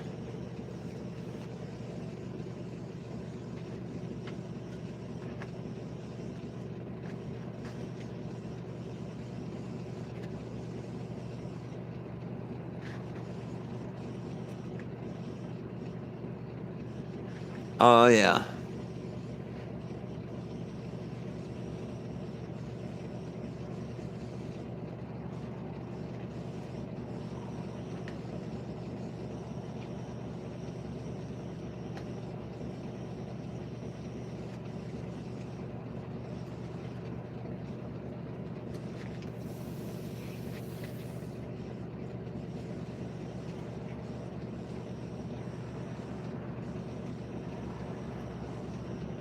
The little ones are sitting there looking at me.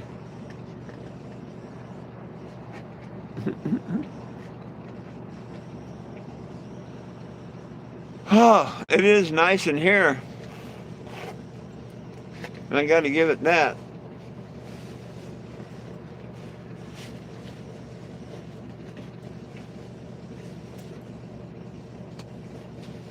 Hey, what you got? You know better than that. No wonder your kid's chewing paper. Huh. Huh. You know better. You're just a big girl. You know better, don't you? You know better, don't you? Huh. Heck, you be down there chewing that paper, teaching them kids the bad things.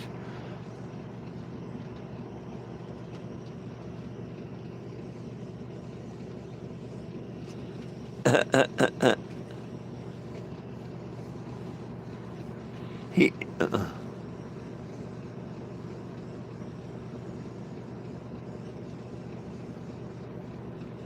uh, uh, on top of the refrigerator. There you go.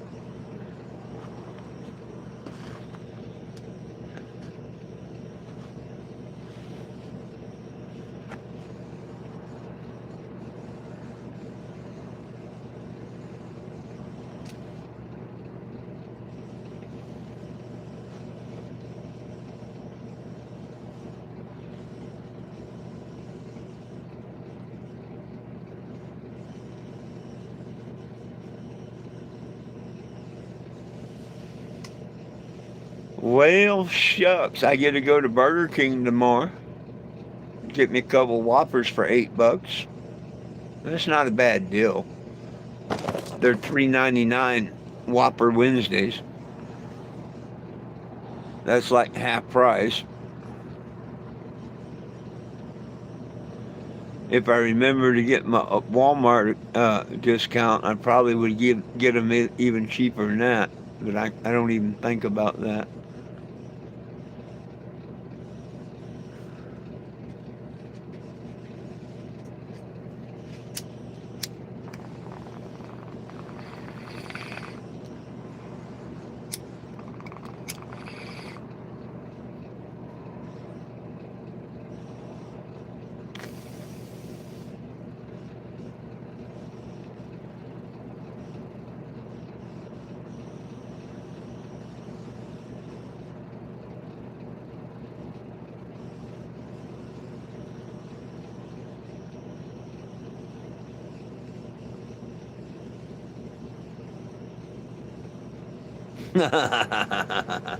And that's a big pizza. Me, I had pizza yesterday. Uh, As a matter of fact, the dogs finished it up last night.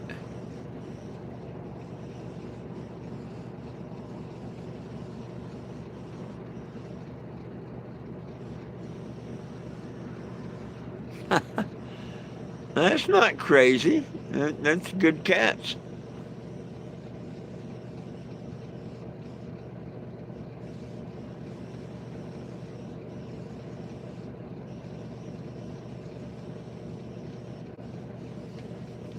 And they're showing you that they're on patrol and stuff, watching doing their job.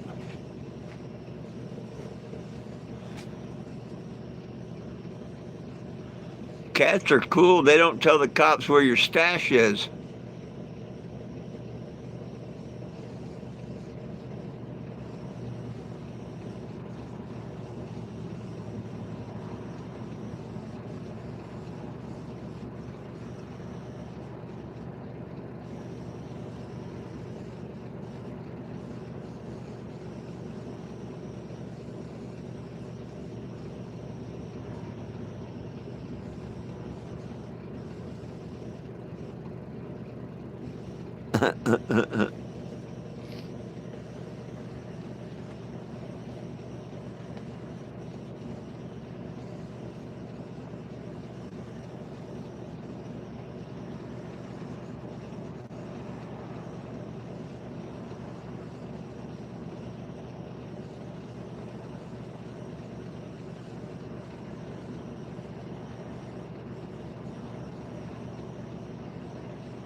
Oh, heck, we've had a fairly short live tonight, huh?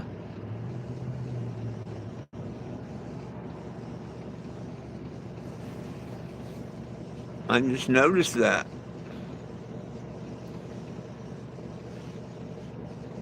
No wonder I'm getting tired.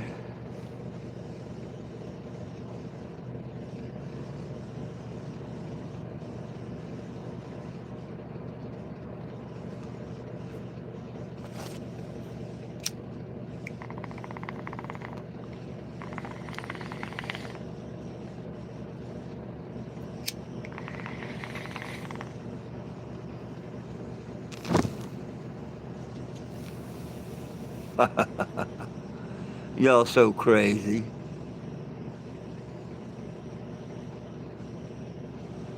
Oh, yeah.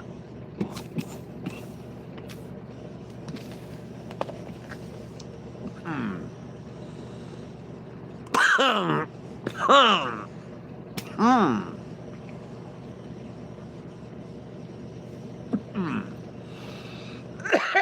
Hmm. That was pretty good.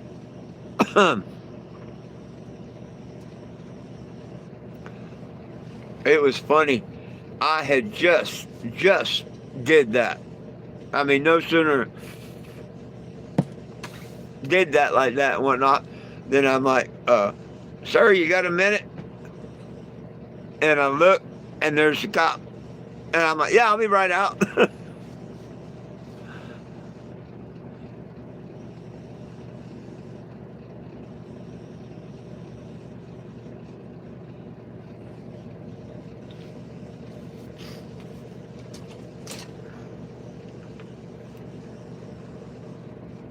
Damn, I got a little piece of metal in my hand or something. A real sliver. Probably gonna have to wait for that to fester up. Oh, I don't know if I can remember a joke.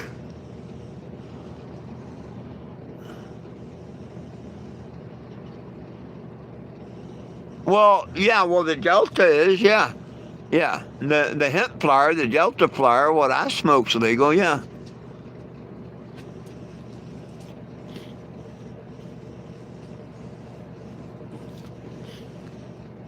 Um, a joke, a joke, a joke. Heck, I really.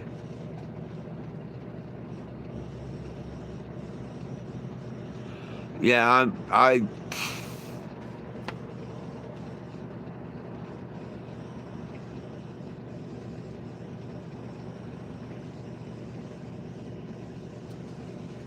honey, I shrank the kids.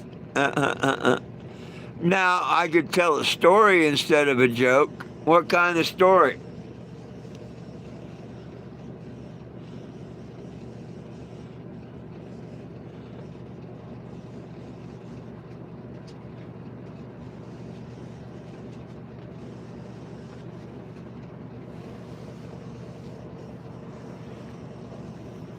Hey, it has a good placebo effect. What can I say?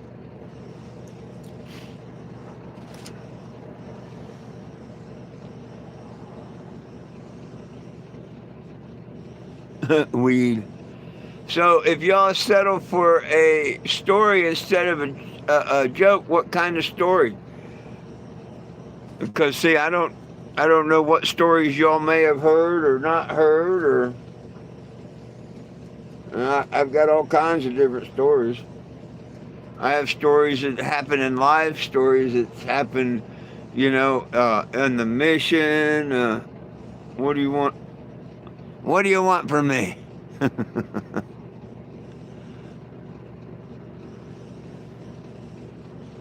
What do you mean? What if the bus don't run before Christmas? Christmas ain't no day for me. I don't believe in Santa Claus. I don't believe in Christmas or nothing. Christmas ain't got a damn thing to. I care less about Christmas. It's a pagan holiday. I don't celebrate it. Don't have nothing to do with it. Had I known what I known back when I was raising my child, she'd do what she wants when she grew up, but I wouldn't have taught her about Christmas and Santa Claus and all that bullshit. I wouldn't have.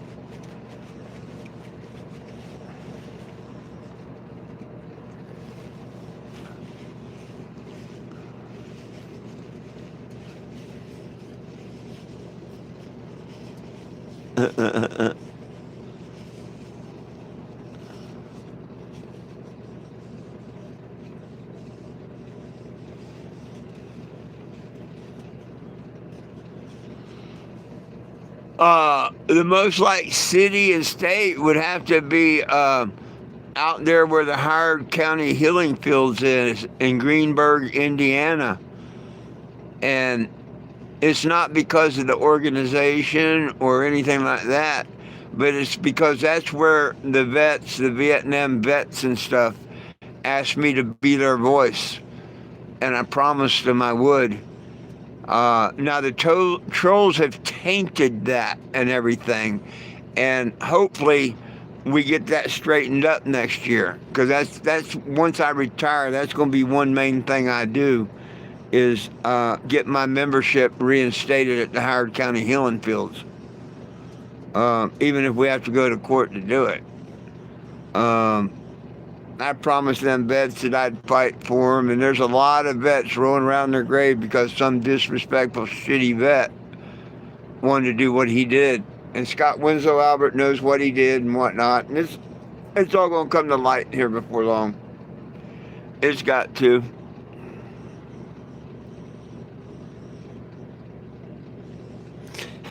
Hey, if I do, I don't know about them. Will they never contacted me? They never contacted me. Yeah, Dave, I've got one daughter and 6 grandkids.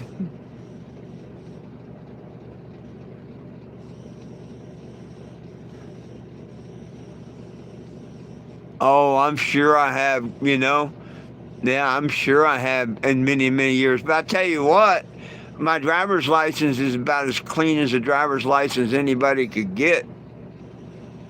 I kid you not. I bet you can't beat my driver's license. You may match mine, but you can't beat mine.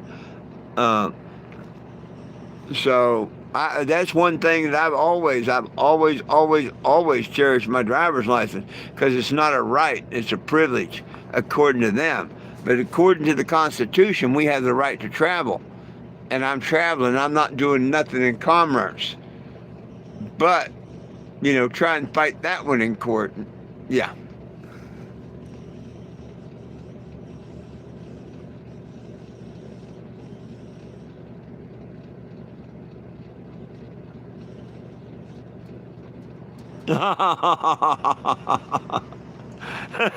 There you go, Will. There you go. Hey, you might be right. They know something I don't know. Because they were quite a few, they were quite a few women, ladies, whatever, girls. I had quite a time with the carnival, and I didn't lie. I was 38 when I married Jenny. She was 19. Her dad was 1 year older than me, and her mom was 1 year younger than me.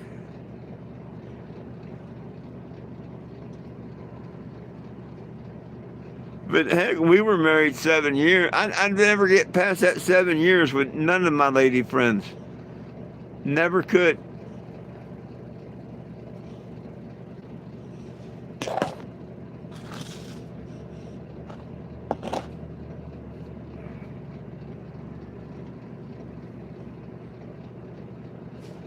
Well, well.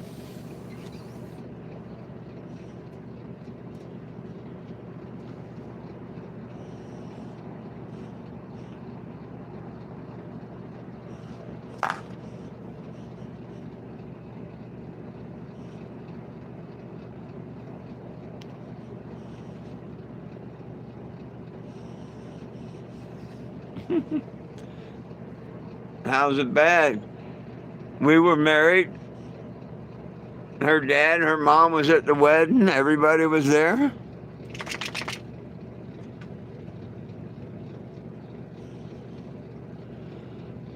Nah, John. Uh-uh.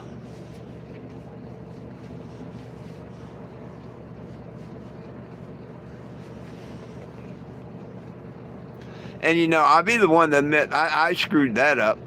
That was back during my cocaine days and stuff. You know what I mean? She didn't do cocaine or nothing, but I did, and she enabled me to do it. You know what I mean? So, yeah, I'm the one that screwed that marriage and everything up. I'll take the blame on that. I'm not proud of it or nothing, but I am the one that was quite the druggie back then, or drug head, or whatever you want to call it. Oh yeah, the good old 7-year itch. Man, that's great, Daniel. That's great.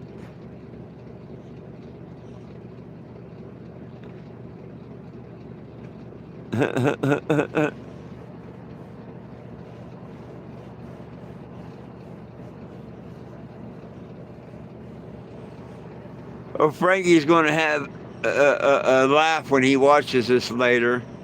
I know he mentioned to me earlier he's going to be at work, and he was going to watch the uh, live later when he gets off work. So,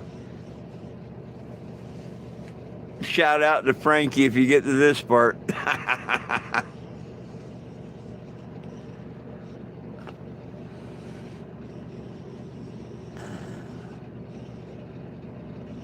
There was this one time with the carnival, I can't think of her name.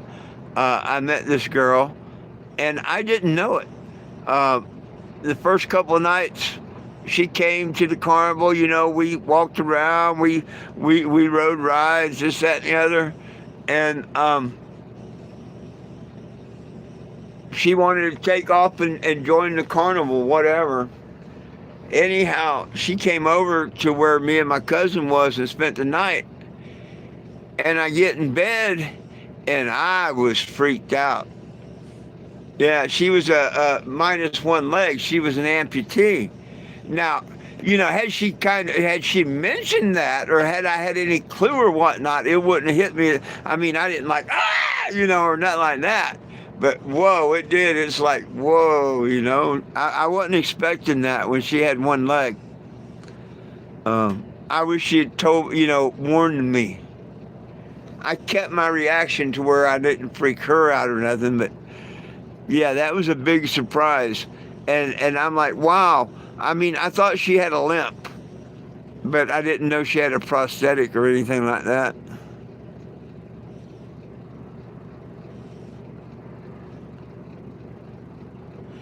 $34 years. Damn it, man.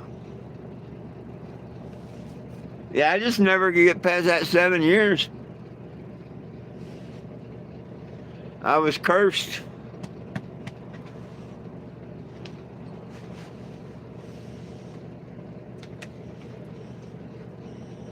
But see, if I get a woman now, boom, that'd be the last one I'm going to have anyway.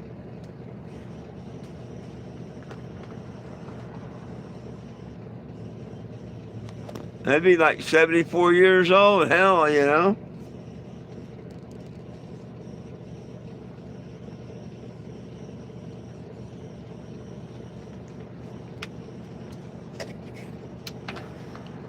Then it'd be them diaper wearing years and shit. Hopefully not.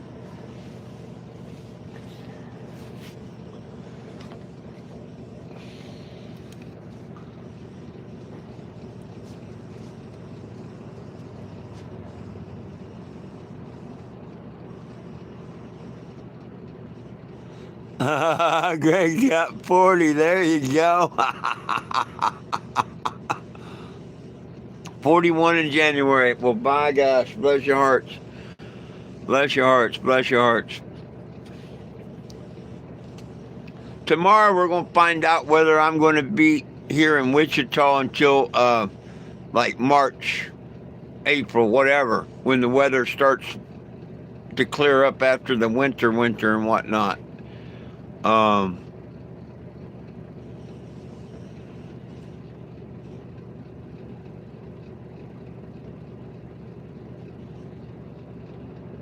Hey, over 18 is legal. What do you mean make sure she's over 19? She came in and danced on the walls of my ride 2 days in a row. And I'd never seen anybody that could ride hell, I couldn't ride the wall like she did. I mean, I rode that ride every day. And a lot of times I'd come out and ride on the wall and stick a big lighter in there. And I could slide out of the control booth, go out and stand out like Superman, show off for a minute, and then crawl back in, take the lighter out, and stop the ride. Yeah, I used to do that. Or like when Jenny came with me with the carnival when we first hooked up, she became my first man on the ride. She helped me set it up and tear it down. Me and her moved the whole ride. We did everything, just me and her. And she learned to run the ride, so when I wanted to break, go take a piss, or somebody wanted to listen to Metallica or something, and I didn't want to hear it, I'd say, your ride.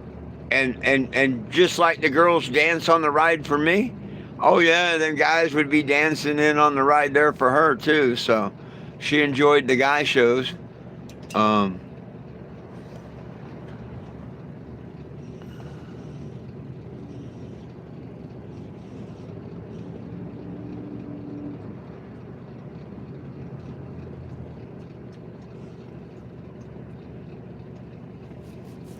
Well, either way, I got to travel to a court. I either got to travel to this court or the Springfield court. Now, if I go to Springfield, I only have to come here on the 19th and go back there. Or, like that officer that I was talking to today told me if I talk to the prosecuting attorney, the lady, whatnot, that she may just go ahead and drop it. They're in the wrong. They're 100% in the wrong. And do they really, really want to prosecute the case when, so he said that he thinks that, me talking with her would do a lot of good. So I'm going to try and give her a call, just like the officer said, and see. And if I can get in the trailer park, fine. If not, then I just need to get this head fixed. Just about, Eddie. Yeah, I'm getting ready to end this in a few minutes. But see, I'd rather go get a place in Springfield if I could find a place there and travel back here on the 19th if I had to. If I don't have to, that's cool. But the Springfield thing is, it's not a one-day thing. I've got court on the 10th and the 12th. So I'd have to be there the 10th, 11th, and 12th.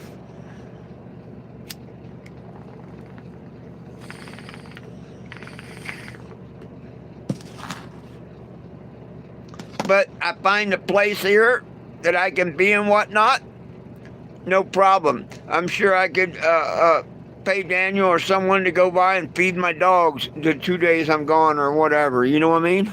So I'd have to work something out.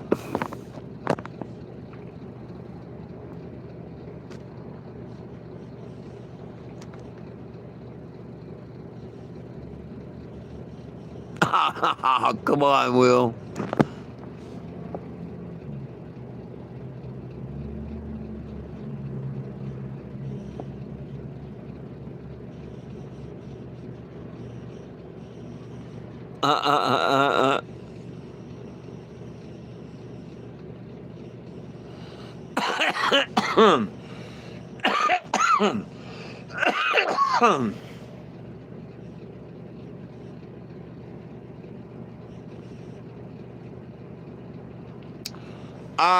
Bad valve. It ran for, hey, I'm glad to see you, Mr. K.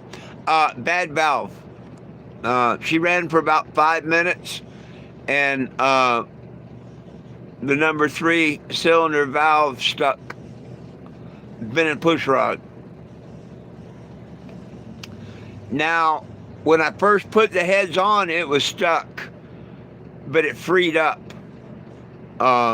And I put penetrating oil on, PV and whatnot, and I turned it over, and she sat here and ran for a little bit, and then, I was revving it up and this, that, and the other, and it been a push rod, so I'm sure that valve froze again. Will saying if I put transmission fluid on it and work it, that it'll probably free up and be okay. If not, I'll try that. Push rods aren't that expensive. I'll go get a push rod and try that. If it bends again or whatever, I guess I have to pull the head off and put valves in it.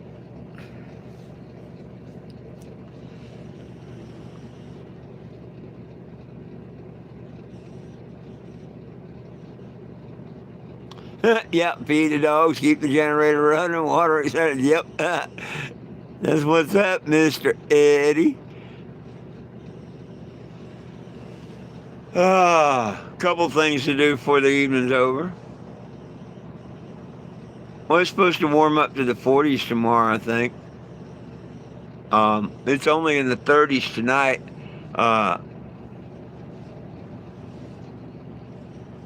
Day after tomorrow, I think it's down to the 20s or something.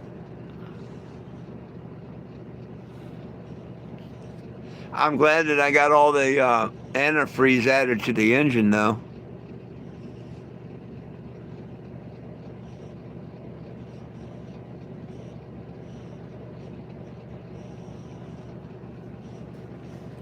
I feel good about that.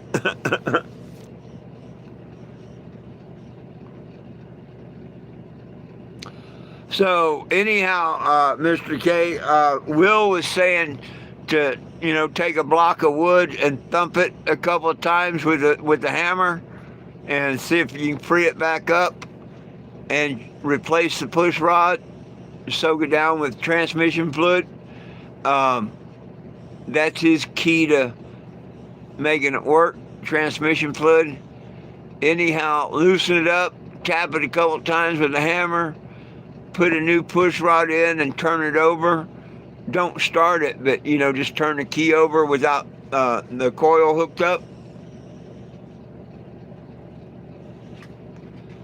and see if it bends the push rod again or not. Let's see where that person's going.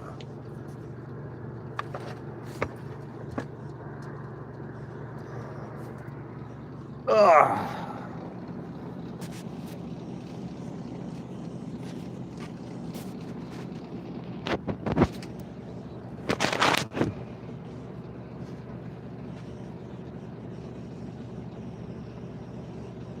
Cheers and cheers.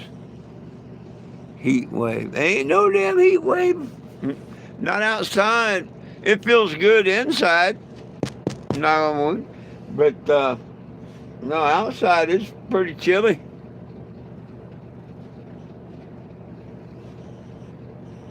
Them dogs are sitting here being fine. Well, heck, you see me. I'm sitting here. I'm fine. Outside, hell no. Even with the jacket on, it's cold. Cheers.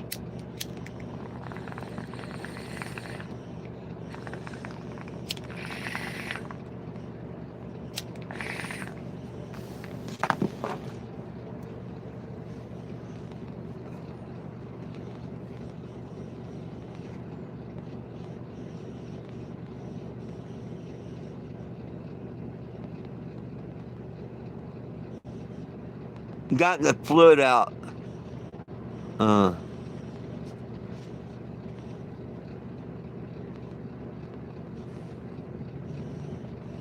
don't know what you mean, got the fluid out.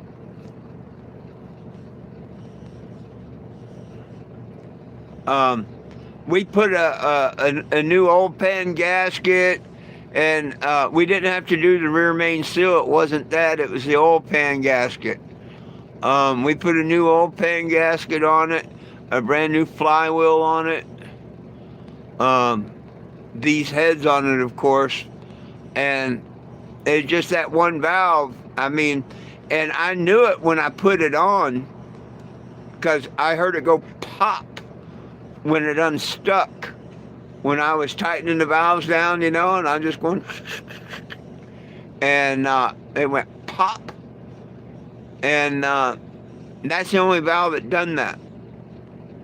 I mean, after that happened, I heard it go pop. I mean, literally go pop. I ran all the valves down to where they would make sure they had opened. And that was the only one that I had any trouble with. And I backed it off, and went back down and backed it off and went back down a couple of times. I sprayed it with PV, turned it over with the key, first turned it over by wrench, 5, 6, 7, 8 different times, setting the lags and all the valves. And then, of course, when I started it ran fine for a couple of minutes here and there. I started a half dozen times, but I was giving a little bit of gas, not really racing the engine, but, I was giving her a little revving up here and there and whatnot, and then all of a sudden, I think it stuck, and it bent the push rod.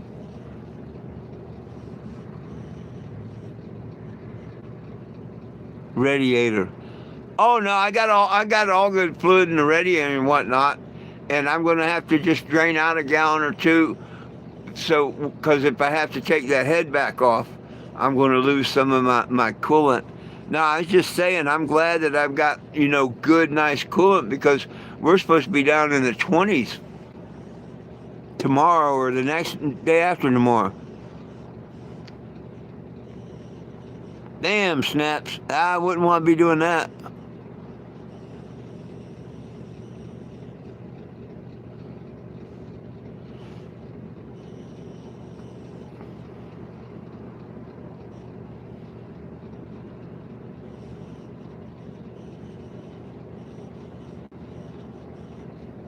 It's not a job I want. I wouldn't even want the ground job.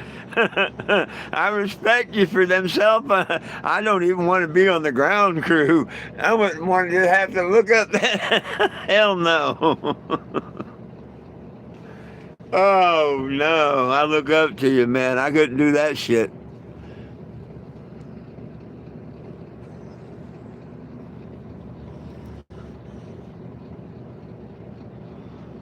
What do you mean we're dropping?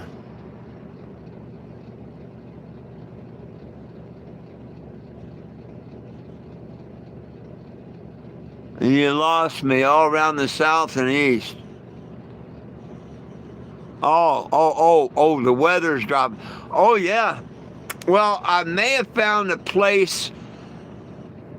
I mean, probably not, but year and stuff like that. But I may have found a place that will let me rent for 150 a month, and I pay my own electricity, water, whatever I need.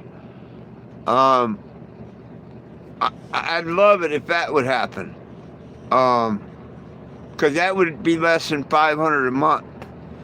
Um, because here shortly I'm going to need to be plugged in somewhere. Um, as it is right now, I'm going to have to start running the generator 24/7.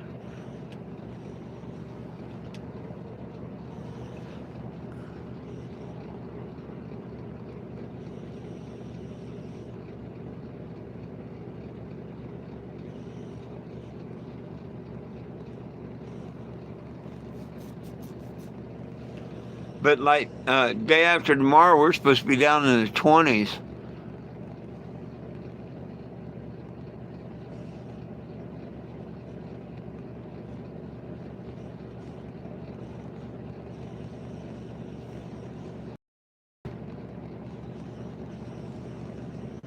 The generator, that sucker, when you run both heaters, of course it idles up. Now it's not as bad as running the AC, not quite as bad, but it's still, instead of $10 for a normal cycle of power, it's going to cost me 15 or 16.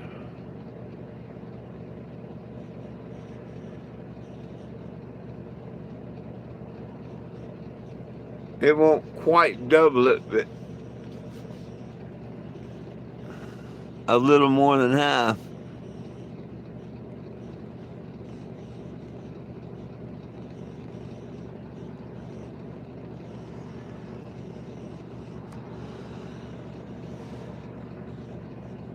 Oh, I bet Cincinnati's cold.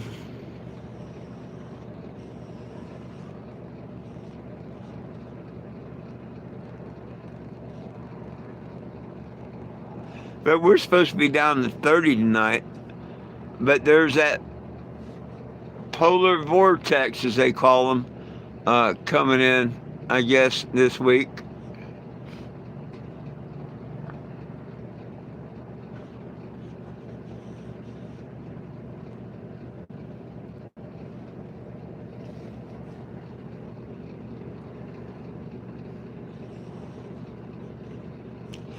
Yeah, I mean, I'd rather be plugged in somewhere. I mean, I got to face it, winter's setting in. And somewhere I'm just going to have to stop and say, that's enough. I can't really travel, and park.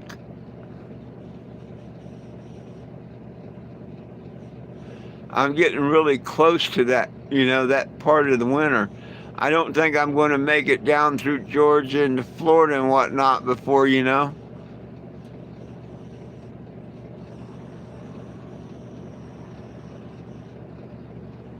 I found a place for a month, that would be great. Because then I just send the heads out to a head shop and have them both redone, totally redone. But I didn't have that time before.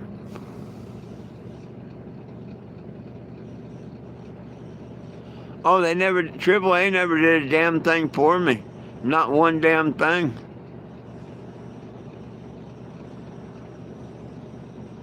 Is the weather man-made? What do you think?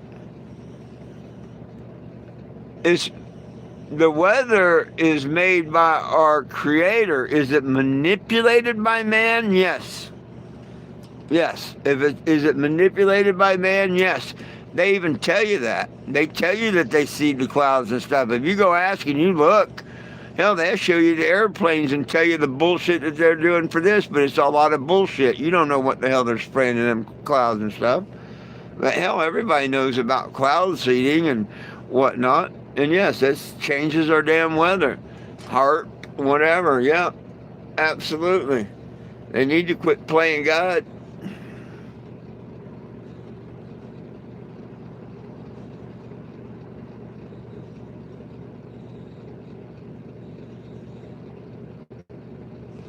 Oh, Eddie, I've always hated heights.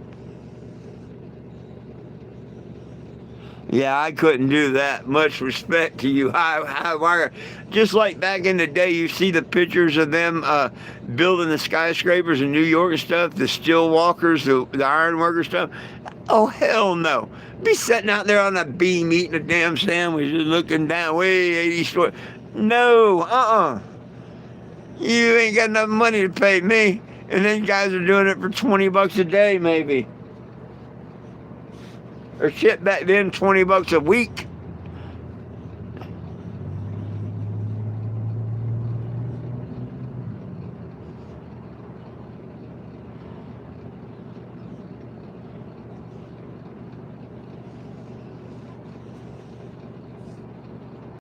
Oh, that'd be a cool place to go smoke.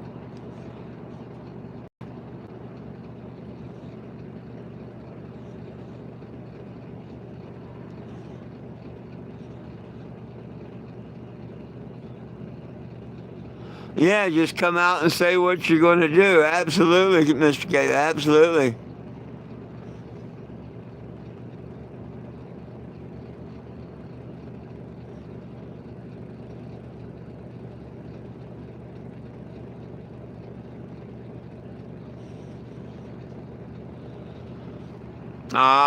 People ain't waking up.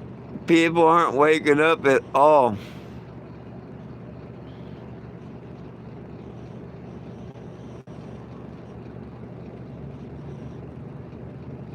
All right, Dave. All right. I don't know what Christmas has got to do with anything, but all right. You funny guy.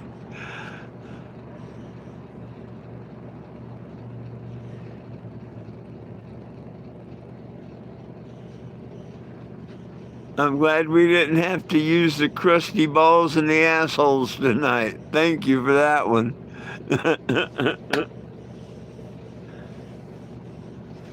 Yeah, now I funny guy.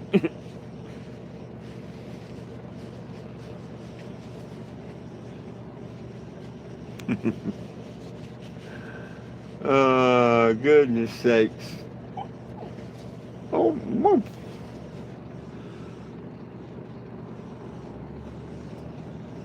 oh, heck, I really do need to get on out of here, I reckon. Anybody got any last questions, comments, or concerns to post? Now would be the time. I'm going to load the bowl and get out of here.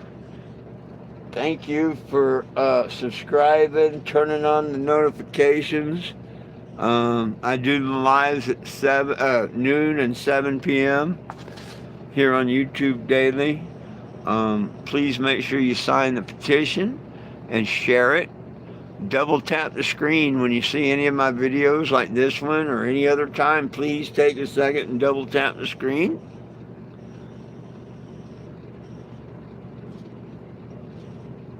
That's all right, asshole Dave. That's all right.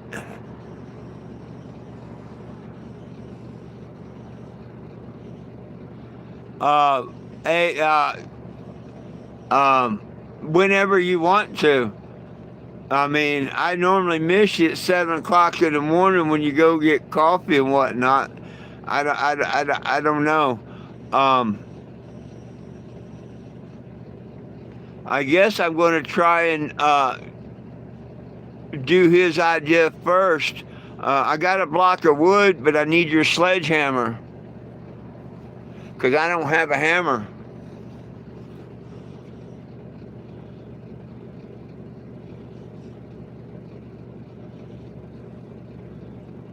Oh yeah. Well, Dave's a special guy. Dave's a special guy. Let him talk shit. Dave's a special guy.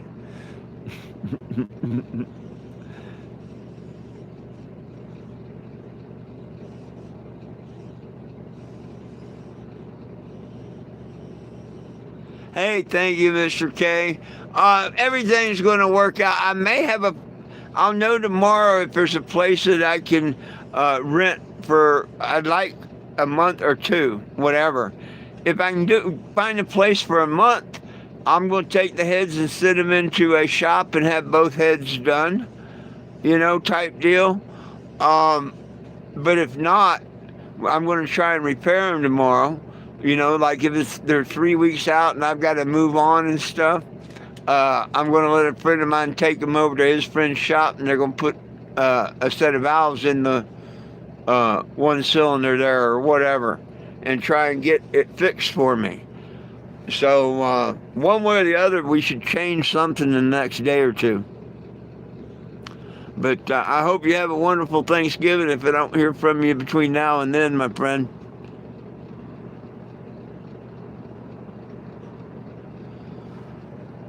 Well, I'm not going to be ready to... I don't know when that might be. I mean, I want to borrow the hammer, but that early. I mean, worst come to worst. We can leave the plug and move it. So I'm really not super worried about that. I've got to get a push rod, so I might need you to get parts. If AutoZone don't have a push rod, you might have to go to O'Reilly's or something, or another AutoZone. I mean, one of the stores should have push rods. They're not that uncommon. Thank God they're not super expensive.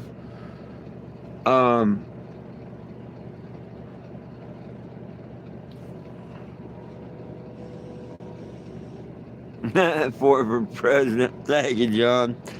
So, I mean, after you drop your kid off, if you want, whatever,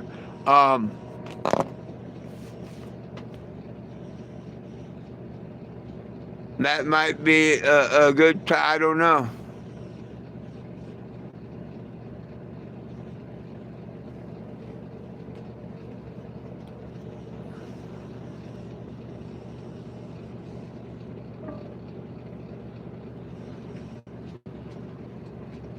Oh shit, my battery's almost going dead.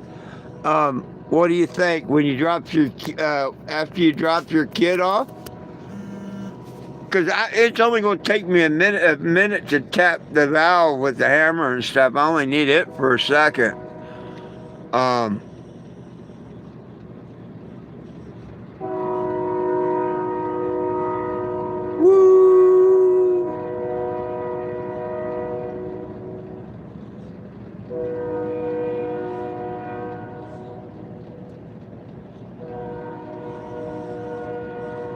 Depending on how cold it still is in the morning, whether I'm going to want to go on the other side of that curtain and mess with that or not.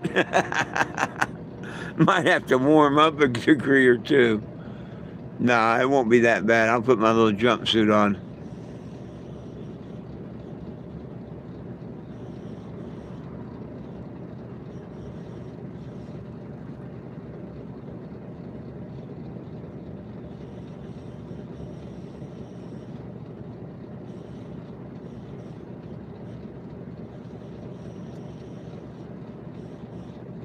I thought you left, Dave. Dave's not here.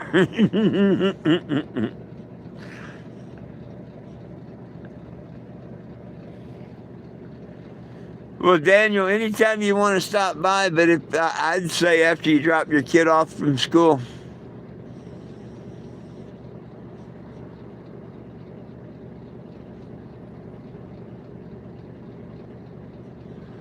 Oh, as long as I can keep the generator running, or the generator stays running, and I can keep gas in it, it'll be all right.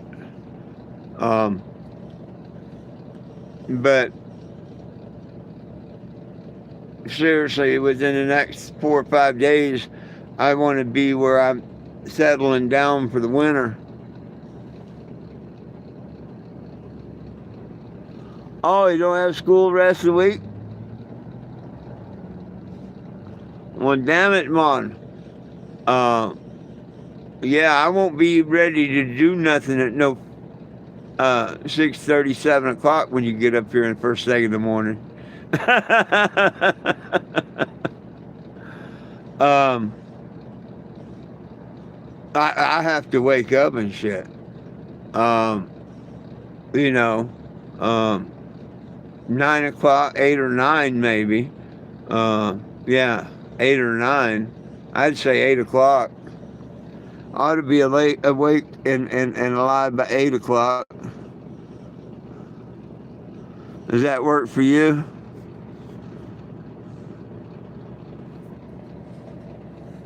I know it won't have warmed up as much, very much, but 8 o'clock works better for me.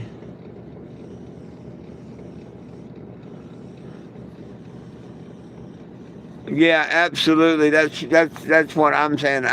I've got to pick a place and settle for the winter, and just after winter go back. Continue on like I was going to.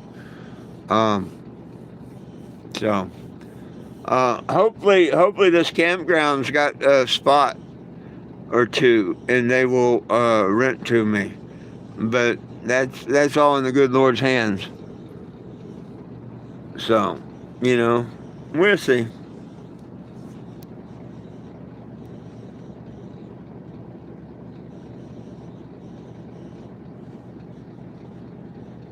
And that would mean I just have to get Daniel or someone or whatnot to go by and feed the dogs or something for me.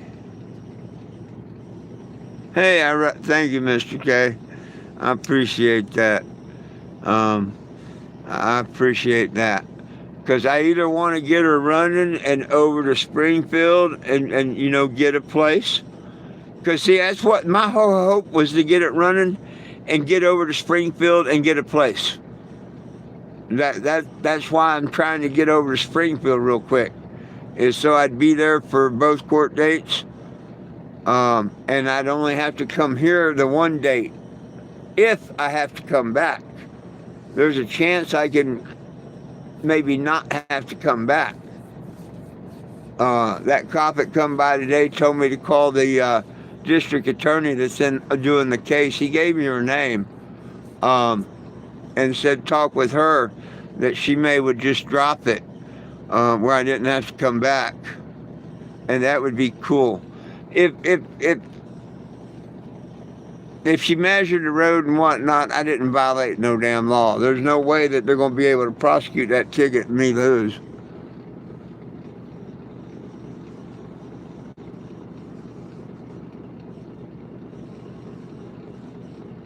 What's the plan, John?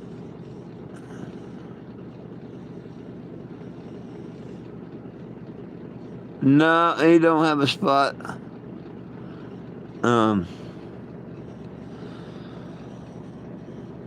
Well, the plan for me, John, or what I'm going to do. What do you mean, what the heck's that about? What do you mean, what the heck is that about, Mr. K? You lost me.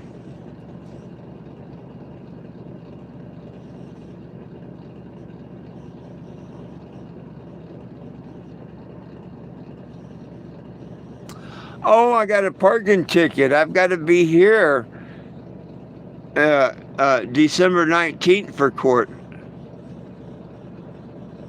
I think it's December 19th.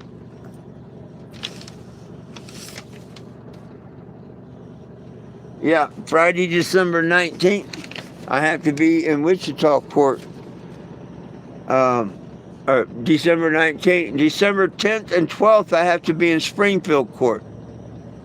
So if I get a place here, I got to go over to Springfield and spend 2 days to go to both courts and everything.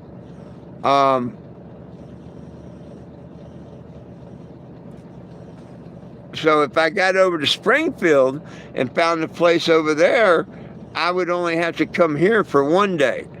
You know, I could hop on a bus or something, come here, do the court, and come back the next day.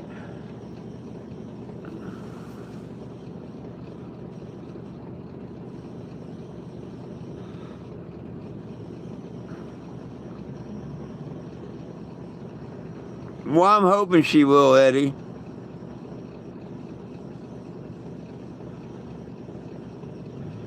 Yeah, I'm hoping she will. But see, that still means even getting that dropped and moving to Springfield would be the best. That would be the best. But see, if I get it dropped and I'm staying here in the trailer park, shit, I might as well fight it in court. You know what I mean? So it just depends on whether I can find a place to park, or if I can get the RV fixed to get to Springfield. I mean, everything's still in the air. If we get the RV fixed, and I can drive, I want to get over to Springfield and find a place around there. If we can't get it fixed, it's going to be a week out or whatever.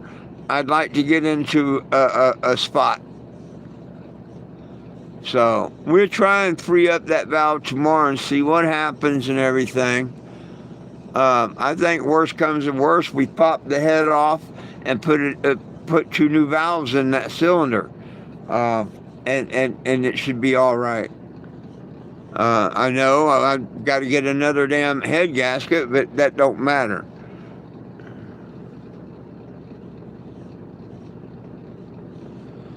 Yep, Mr. Daniel, I'll see you 8 o'clock if that's good for you.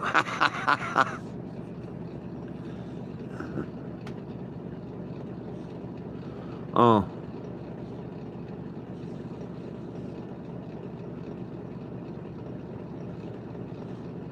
Oh, I know you would, Daniel. I know you would.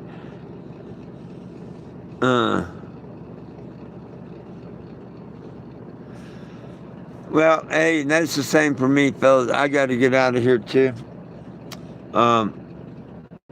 Please sign the petition, share the petition, like and share the video, double tap the screen, join me tomorrow at noon or 7 or both. I appreciate each and every one of you. I thank you so much for everything, my friends. Until tomorrow, peace, love, and cannabis for all. One team, one dream, united we stand, and if we try, we can all get along. The dogs love you, I love you, and most of all, Jesus loves you. Have a wonderful evening, and I hope to see you all tomorrow. Peace out.